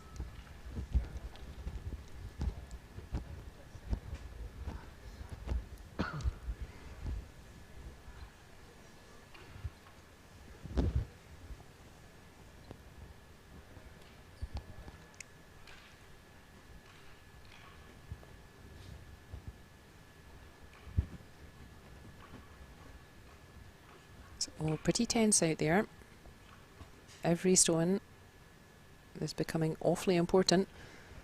a half shot or a missed stone at this stage could be very significant. Oh, they're all rolling the stone down, urging it to not touch the guard. It doesn't, but it's going to roll too far. So Sweden can see it. It's out in the open there. Inifrån, utifrån. Vad sa du? Bra. Niklas. Där. You'll often see in wheelchair curling, so Swedish vice skip there, she's holding the brush on the inside of the stone, so between the stone and the centre line. And this is often the preferred handle for wheelchair athletes because that stone's starting in the middle. It's often easier for the wheelchair athletes to play the curl from the centre of the sheet towards the outside. No mistake there from Viljo Petersen Da.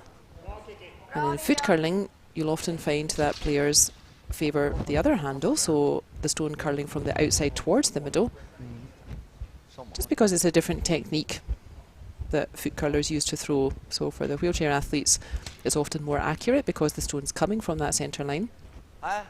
So you'll often see them favouring the curl from the middle of the sheet towards the outside, and oftentimes in foot curling you'll see the reverse.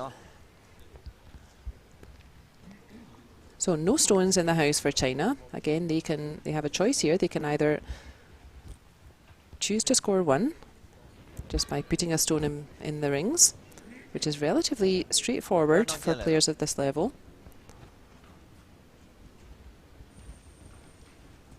Or they can choose to just throw the stone through. Looks like they're happy to score 1 here. Nice throw from China. Nice weight there. So that's an interesting idea. So this is end 7. There's only 1 end to come. So China could have played a big weight, thrown the stone through the back, and chosen to keep last stone for the 8th and final end, and they didn't. They chose to score 1. So there we see confirmation of that. So China scored 1 point there in that end. So the score is now 2-1 to China. And Sweden have last stone here in this 8th end. So that's an interesting decision there by China. A lot of times you would see teams throwing that stone through. They would rather keep last stone in the 8th and final end. That's interesting from China. Maybe with the 5 rock free guard zone, China fancy their chances at putting up some centre guards, getting some stones in play there. And they fancy they can really control this final end. They're trying to control the middle. So let's see if that strategy works out for them.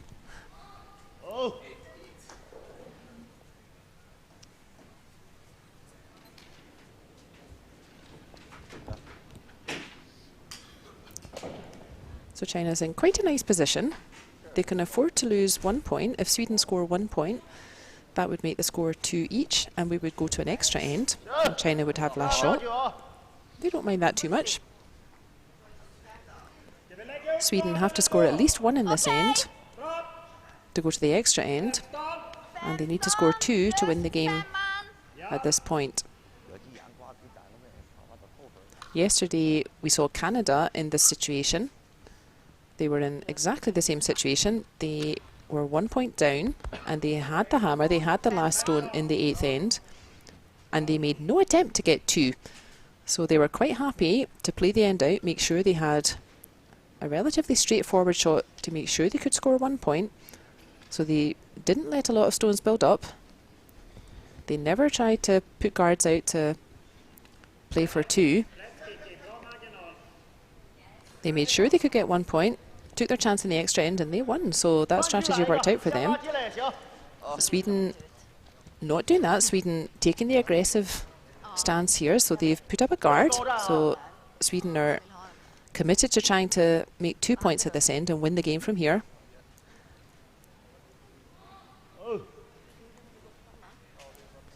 But Sweden needing to score at least 1 point to take the game to an extra end. And meanwhile, China will be doing everything they can to prevent Sweden building up a chance for 2 points to win the game.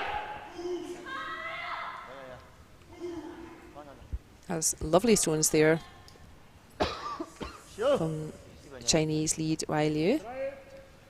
Sorry, that's Meng Wang. 旋了我就干了，我就干。 13. So this is brave stuff now from Sweden. They don't really have any choice. This is the last end. So they've got no choice but to be aggressive.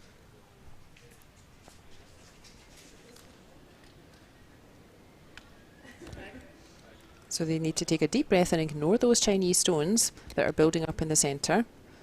And what's important is that they get a stone in behind that nice corner guard.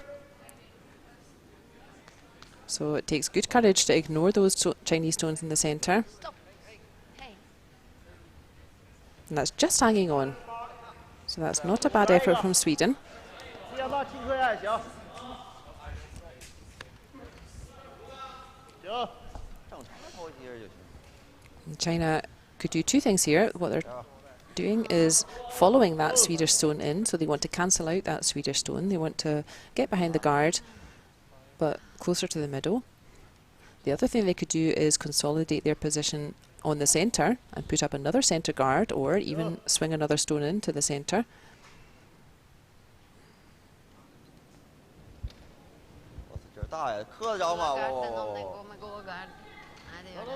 So we're definitely going to see more stones in play this end. So both teams have to commit to it. So they're lowering the stone to get round the guard, which it does. And it's just going to bump up to the Swedish stone and take that out of play. So now Sweden have a decision. They could play a similar idea. They could come around their corner guard and just bump up to the Chinese stone just played. But at some point, they do have to take care of these Chinese stones in the middle. So I think this is the right call. They don't want to get so committed to trying to make 2 points that they make their life very awkward to even get 1 point. So remember, Sweden are 1 point behind. They must score at least one to keep the game going. So I think this is the right call.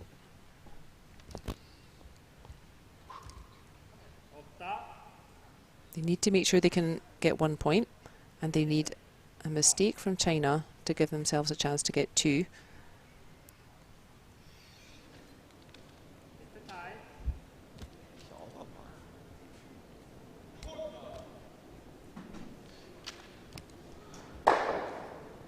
So yeah, another nice clearance there from Sweden. 3-4来了。喂。 最好3区啊。 China in quite a nice position here. China don't need to score this end. And they have a stone in the 4-foot circle. That's the blue circle. So China in quite a good position here. Yep, there you see that shot. Just half in the 4-foot. So that's a good shot. If Sweden want to score, they have to either remove or place the stone better than that Chinese stone. So China's in quite a nice position here. They're just quite happy to keep putting a guard in front of that stone. So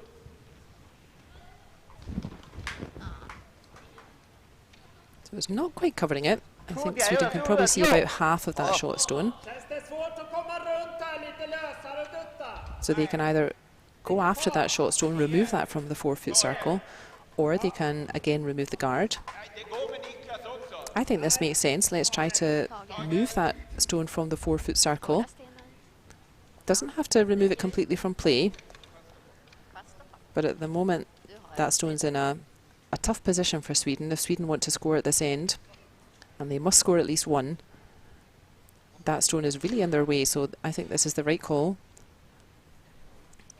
Even if there's still a guard in play when Sweden come to play with their last shot, they will be happy if there are no stones in that blue 4-foot circle. So at this level, all the players would be expected to be able to get a stone to that 4-foot circle. That's okay though. Ja, bra Rontan. So that wasn't quite plan A for Sweden, but that's Bra Ronny. not bad, just removing that 咱俩 guard. 哪个进？ Där. 打俩进， Bra. That's a nice plan B. 叫暂停吧。 行。 So China calling a timeout now. So both teams have one timeout in regular play within these 8 ends. And during the timeout, the Chinese coach can come down and they will have discussion about 再来个20。 what's the best idea. So they won't only be thinking about this stone. You can see that we're exactly halfway through the end.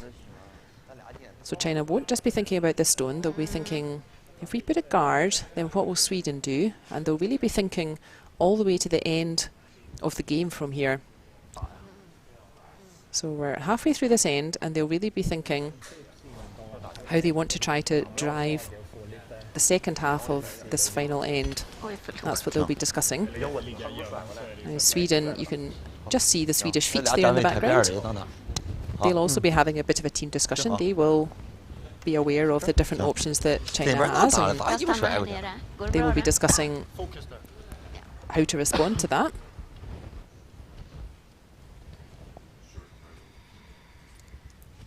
So it looks like the Chinese coach had very definite idea about what to do. You can see the timeout in the middle of the clock there in red. They still have more than 30 seconds from their 1-minute timeout, but not needed this time. Looks like they reached consensus already.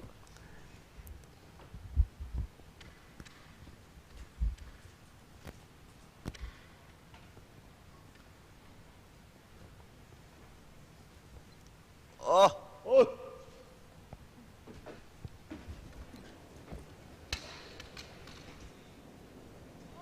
哦， So the decision was to I got your remove pure that shot. Swedish shot. Now that made it 球 like 大吗？ a strange 我 idea 说一点基本。 when the Chinese shot that Sweden are just indicating there with their brush. That may seem like a strange idea. Now the reason China will have done that is because they don't want to give Sweden any opportunity to score 2 points. So as long as there's a yellow Swedish stone in the house there, even though that was lying third shot, as long as there's a Swedish stone there, and if there would ever be a double takeout available, then Sweden could score 2 points and win the game at this end. So that's why China removed that yellow shot, even though it wasn't directly dangerous to them. That's what we call playing the scoreboard. So this is the last end.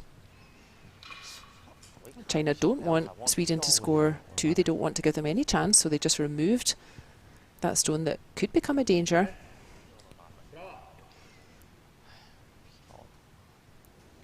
So they're really taking stock of where they are in the game, rather than maybe textbook tactics. And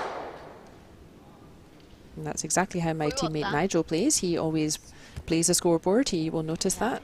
He would suggest to remove that yellow counter, so there's no chance of Sweden getting 2, 这边有底。 so that China cannot lose the game from this point. 进来啊！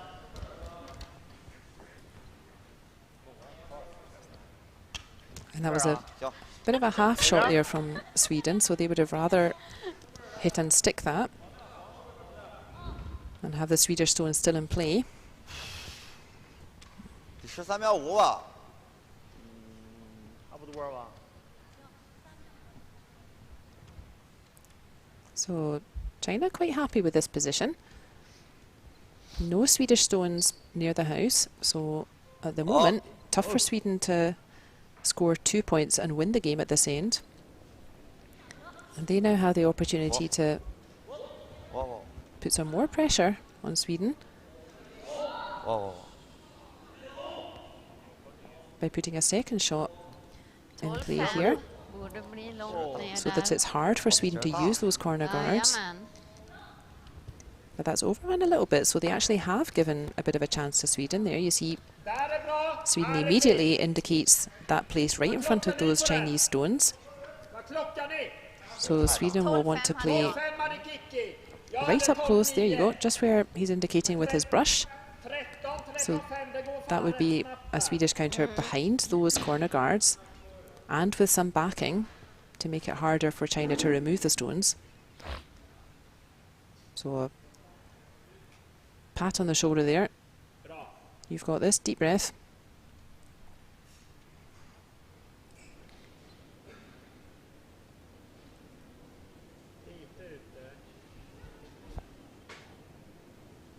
Even at this stage, Sweden won't be too concerned, so important for Sweden is that they can definitely score 1 so that they don't lose the game, and the whole of the house is open apart from this side. But that's a really nice shot. You can hear clapping in the background. Nice round of applause for Mats Ole Engborg there. That's a really good shot he's just played. So he's in behind the guards. He's got those 2 Chinese stones behind the Swedish stone for a bit of backing, making it a bit tougher to remove that Swedish stone. China's thoughts are nevertheless the same. They don't want to give Sweden any chance to pick up 2 points, so they'll be trying to remove this shot. Make sure that Sweden can only ever score a maximum of 1. So he's not taking much ice. He'll be throwing quite a big weight at this. Make sure that yellow is removed from play. But Sweden have done the right thing. They've put their stone right in front of those Chinese stones. And they'll be hoping that they can get a bit of a mistake from China, and that it's tougher to remove that yellow stone with the backing.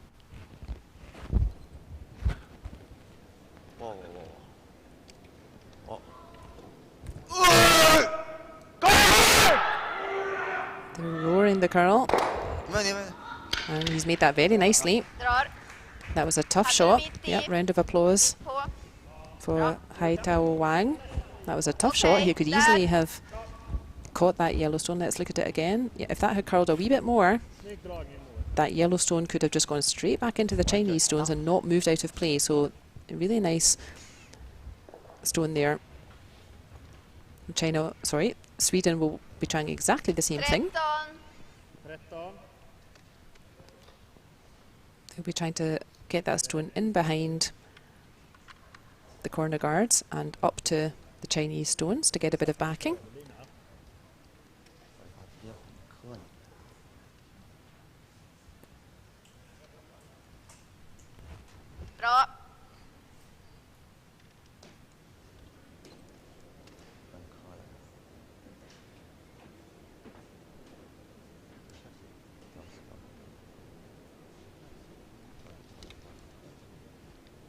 Oh, he's certainly around the guards, but this looks a wee bit chunky. Yep, that's not going to hang around. So a let off for China there. So China are pretty satisfied with this end. China cannot really lose the game from here because Sweden only has 1 more shot to play. So at the moment, looks like Sweden can only score 1 point. So China are pretty satisfied with how they've played this end. They'll probably just want to put another shot in to put pressure on Sweden to make that final draw. But very unlikely that China can lose the game from here. They would have to accidentally push the Swedish corner guards into the house, and I don't see that happening. Yeah, they're miles away from the guards, no danger of that. This looks like a really nice shot again from Hai Tao Wang. Oh, it's just running on a wee bit. So that doesn't make too much difference. Sweden still have the same shot. So they'll play the same line they just played. They're happy to have those Chinese stones at the back just in case it's a little bit high for weight as it was with his first shot. But he's had a practice shot with his first stone there, Viljo Petersen Dahl, so he knows what he has to do with this shot. He'll take a little bit of that weight off.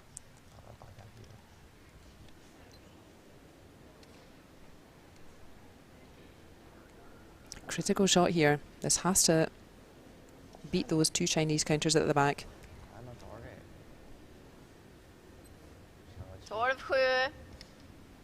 It's definitely up to the counters, but yep, I think he's played that very nicely. Pressure shot there, really nicely played. So 1 point to Sweden. And again, in this World Wheelchair Curling Championship, in these knockout games, we have another extra end. So yeah, high fives there. That was a pressure shot there from Viljo Petersen Dahl. Really well made.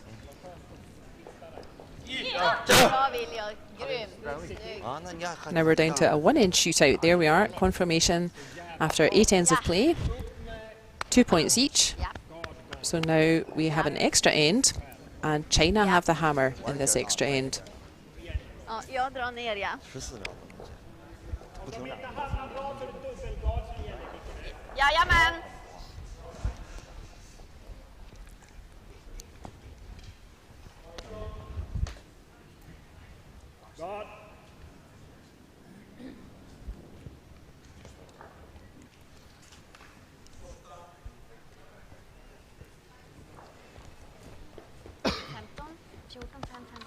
Okej.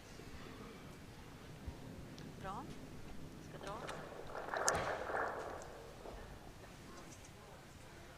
Bra.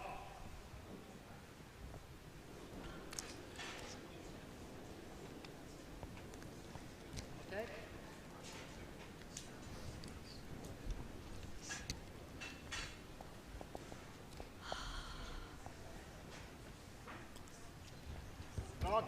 There's a question in the chat from Goose Goose talking about the setup for the wheelchair athletes as they're throwing. That yes, typically the stone about to be played touches the centre line.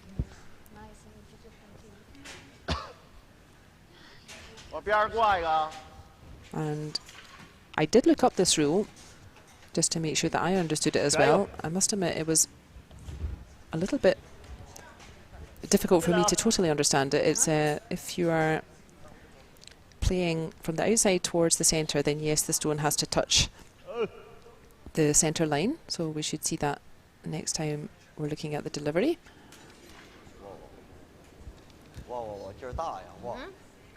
So you'll see the helper there on the right side cleaning the stone, and then he will bring the stone indeed to the centre line.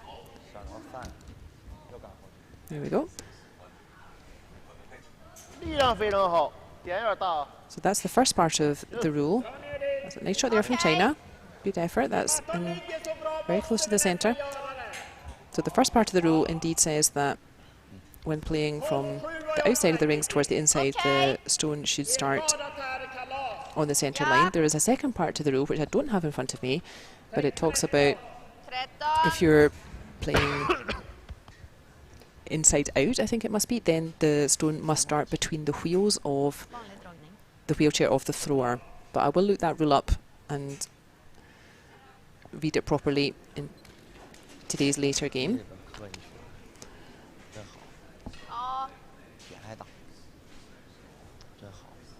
So that was a nice throw from China. You can see that that stone's really close to the middle, so Sweden trying to follow that in. And that's a mistake there from Sweden. So that was a bit too long, a bit too high with the weight, and it didn't therefore curl enough to get to that red Chinese stone. So China will attack that now. They still can't remove that front guard. The free guard zone is still in play.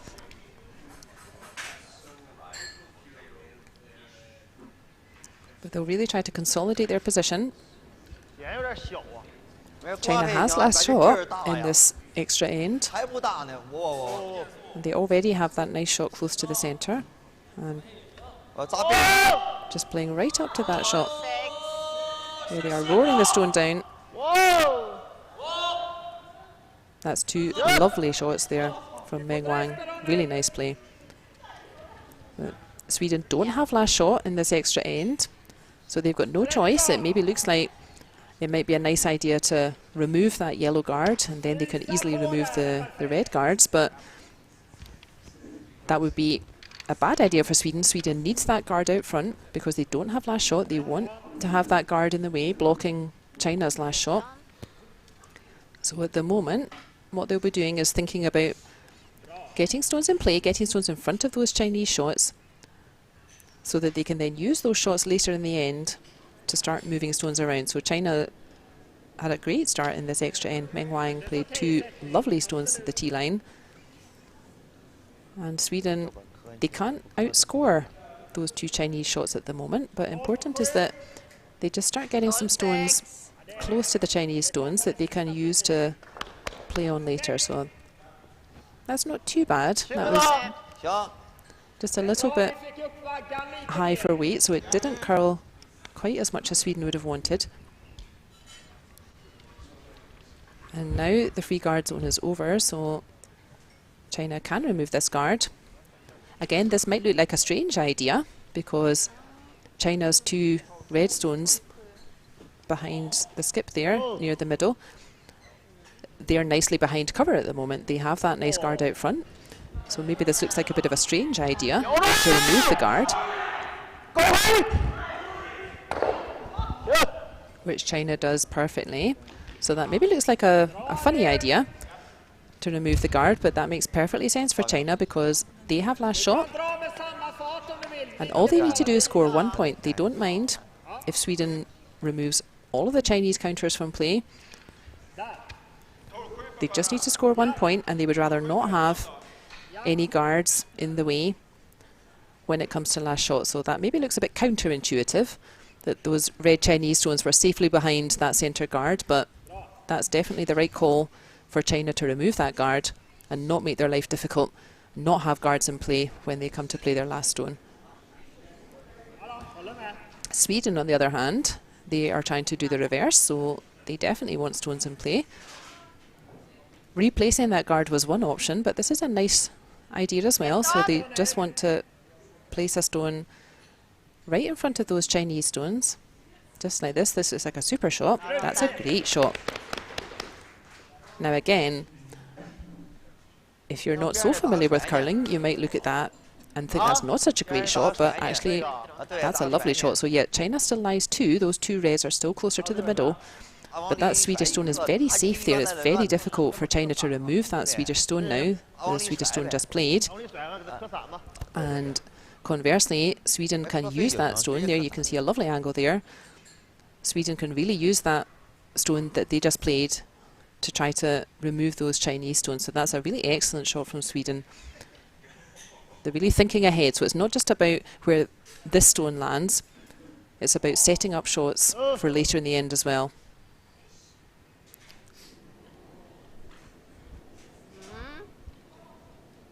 So China will know that there's danger here now.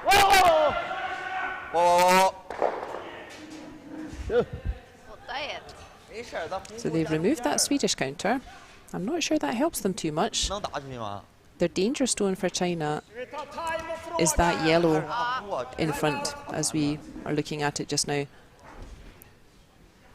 So Sweden call a timeout. You can see the clock at the back there. It's currently counting down travelling time because it's a bit of a walk for the coach to get from the viewing area to the far end there. So that green timer is counting down the Swedish coach's travelling time. So as we saw before, during the normal 8 ends of play, both teams have 1 timeout. And during an extra end, both teams have an additional timeout. Whether you used your timeout during 8 ends or not, you don't get to keep that timeout. You either use the timeout during your 8 ends or you don't. And then both teams have 1 timeout during an extra end. So Sweden are using theirs just now. Their coach is on his way. And they will have 1 minute to discuss next stone. So again, they won't only be thinking about what to do with this next Swedish stone. They'll really be trying to think through each shot between this stone and the end of the game. So they'll be saying, if we play this, then what does China play? And really trying to dictate what shots China will have to play. So there's Peter Narup, the national coach for Sweden. Moe säger själva. 这中间得夹着。 I don't speak Swedish, but Jag menar, I'll be quiet skitsamma hur to- långt det är. Bara vi ändrar En scenariot. kurre. try and listen in. Vård av egen sten så att vi ligger 2 framför. Ja, Bra. bra. Fokus nu. Ja.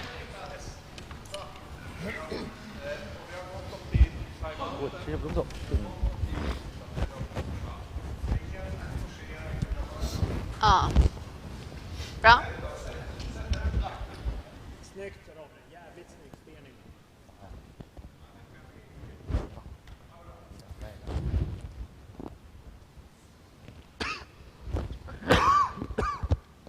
Där Moe eller? So the decision's been made. The 1 minute timeout. Well used there by Sweden. So it looks like indeed they're going to play on that shot that they just placed there with their previous stone.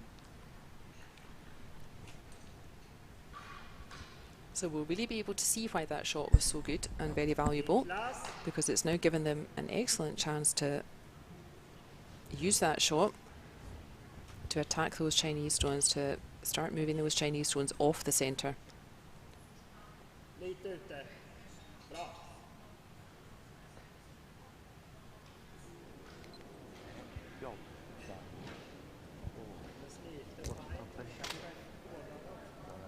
Ja, lite tajt i linjen, men 8-4. Here it comes. And that just curled a wee bit too much, so 行。 he did indeed remove the Chinese counter, and now Sweden is lying short. But that stone just curled a little bit too much, so now there isn't a Swedish stone, sorry, there isn't a Chinese stone behind the Swedish stone protecting it. So now China can go ahead and remove the Swedish shot. So I do think that was the right call. I think that stone just over curled a little bit and removed the, changed up the angle so that that Swedish stone isn't protected anymore. Mm.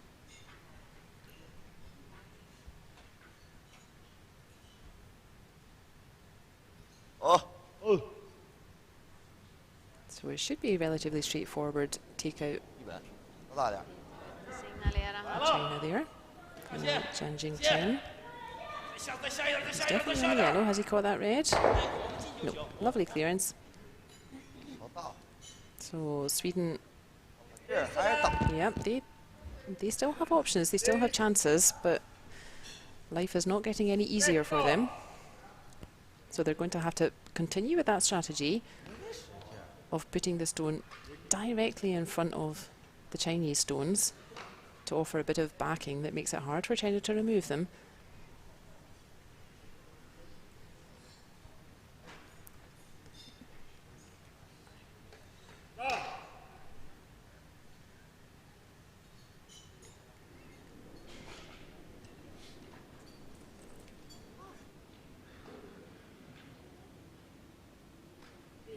I linjen.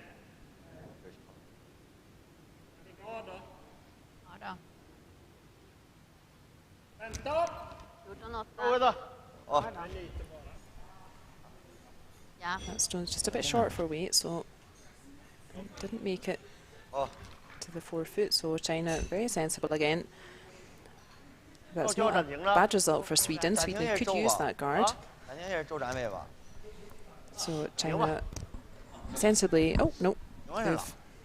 they want to consult with the court. So now China 还是暂停了。 calling their extra end 我 timeout. 劲儿又抬大，除了稍大，鸡巴劲儿忒大点儿。 I think that was a sensible call to just remove that guard Sure, that Sweden that's just sure. played. 嗯， It's not helping them, and it can only help Sweden. 是 But let's see what the Chinese coach says. So 对周的。 Chinese coach again on their way down. You can see the green clock in the middle, counting down the travelling time for the Chinese coach to get to the far end. Here he comes now. And meanwhile, 上边儿 Sweden will have a team 这 discussion 太 also a little bit further 这 back. 么大劲儿。 So, same drill for China. They'll be saying, okay, we've got 2 stones Well, no, wait. China has 3 stones left to come, Sweden only 2. So they won't only be talking about what to do with this stone. They'll be thinking ahead to the end of the extra end here to try to force the play the way they want. So they'll be saying, if we play this shot, how would Sweden respond? And what would we then do? So they'll be thinking all the way to the conclusion of this game now. And China does have last shot, remember, in this extra end. So what they're trying to do is try to make sure that that last shot is as straightforward as possible, give themselves the highest chance of scoring that 1 point with their last stone. So how do they do that? They're thinking about all 5 stones to come. How can they make their life as easy as possible? I'm not sure why they're not just going to remove the guard. But no, okay. They're less keen on that idea.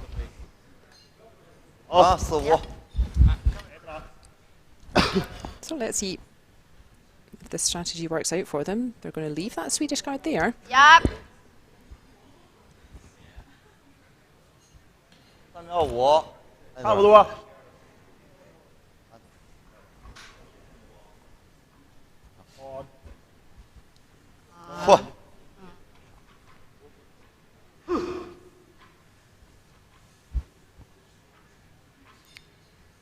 I'm not sure what the decision was. My Chinese language not very good. But it could be that they're going to try to cancel out that Swedish guard by using it first, by sneaking in behind it so that Sweden cannot then get a stone in behind. If China can land a stone right in between that yellow and the red, you can see them really roaring the stone down. So I think right idea, but wrong execution. So Sweden now has the chance to go for that shot again, to just sit right up close to that Chinese stone, make it hard for China to remove it, put pressure on China for the last shot. So you can see that was a lovely line. If that stone had just been a little bit further into the rings, that would have given Sweden a big problem, but it's just dropped short. Chinese team did their best to roar the stone a little bit further on, but that stone has dropped short, so Sweden has the chance now. We'd call it a corner freeze, so they don't necessarily want to get to the face of that red. That wouldn't be shot stone if they did.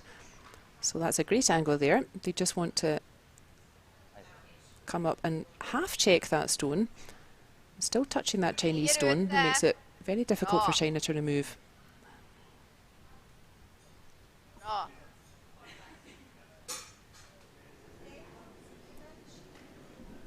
No, big shot here for Sweden. This could really set up the extra end for them. Give China a lot of trouble. So he's definitely around the guards. Is that going to curl enough? He's getting there. He's getting there. That's a pretty good effort. That's a very excellent effort, yeah. Applause here in the viewing area.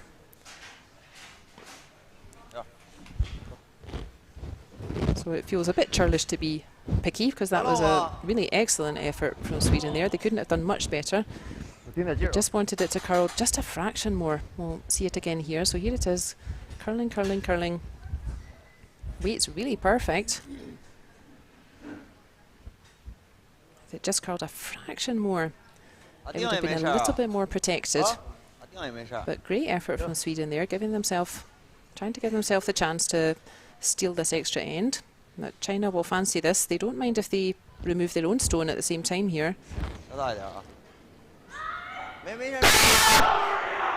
Rolling the stone down again. Willing it to get past that guard, but it doesn't. So there's a mistake from China.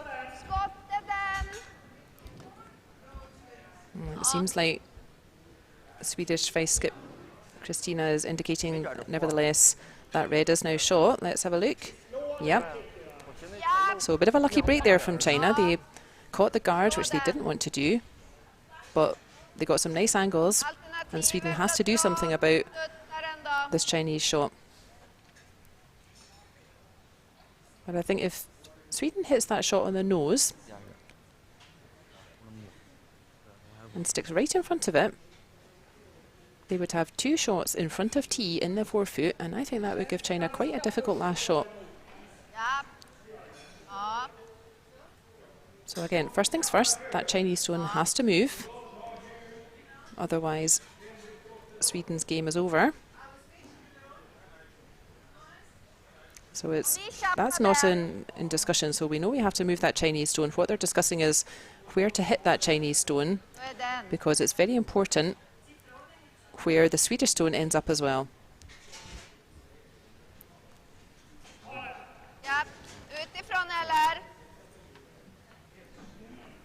So that's what's going on with the talking just now. Where do we want the shooter, so the stone that Peterson Dahl is about to throw, where do they want that to end up? And then that will tell Christina Olander where to put the brush, so they're happy with the brush placement there.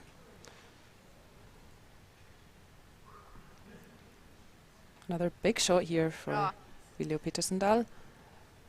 Has to remove that Chinese stone at least. Here it comes.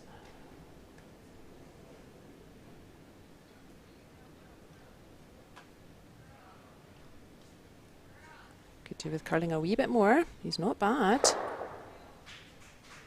That's a pretty decent effort.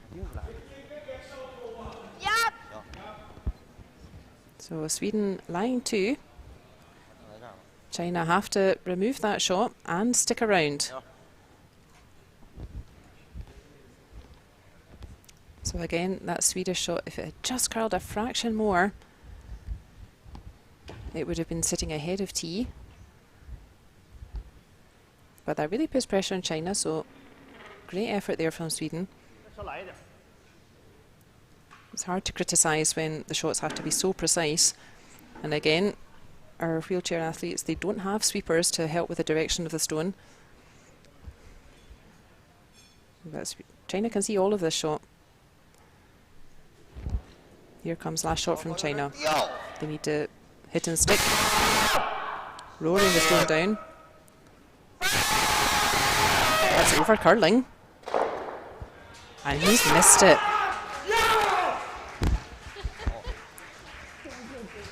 So Sweden rode their luck on that one. They took their chance when China gave them a half chance, took that chance, and they have a bronze medal.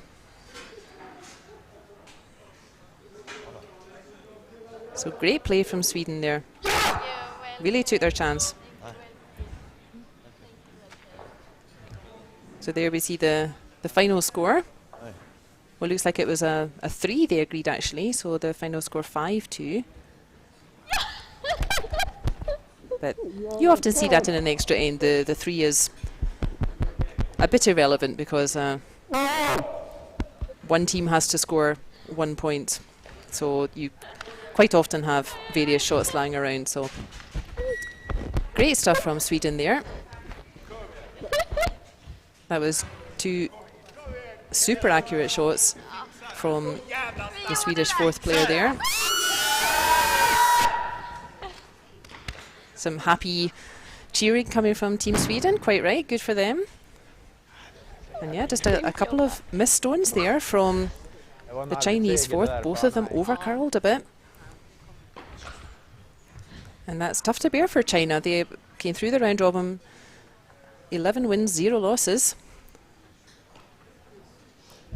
And sadly for them, they go home without a medal this time. But yeah. Deserved celebrations for Team Sweden, who also had a super competition. They finished the round robin with 9 wins and 2 losses, so I hope they're happy with finishing strong there. Team China beat them in the round robin. They got the victory, so Sweden will be happy to get the victory this time from Team China, as well as going home with a bronze medal. So maybe a bit of a game for the purists. There wasn't too many stones in play. Very conservative stuff. Yeah, we can see a lot of blank ends, a lot of single points being scored there with last shot. So yeah, very cagey affair, very conservative. But congratulations to both teams for really high quality stuff. And again, we can see that at this level, the quality is really high. It just comes down to a couple of misses here and there. So a miss from China. Sweden took their chance, forced China to play their last shot and just over curled. So well done, Sweden. Put themselves in the position, gave themselves a chance to win that bronze medal. And they'll be going back to Sweden with a World Championship medal. So congratulations to them. So we now have just one match left at this World Wheelchair Curling Championship, and that is the gold medal match. So featuring in the gold medal match will be Canada and Russia, both of whom came through the qualifying game yesterday. So they both won a game earlier in the afternoon to qualify for the semi-final yesterday evening, and both of them went on to win their semi-finals against China and Sweden respectively.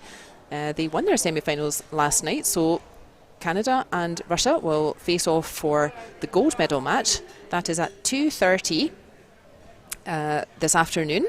So we will be having the live stream again. So I hope you can join us for... This was certainly an exciting match, even though there weren't a lot of stones in play. So we'll hopefully have another intriguing match and give us lots to talk about later on this afternoon. So thank you everyone for joining just now, and hope you can join us again for the final later on.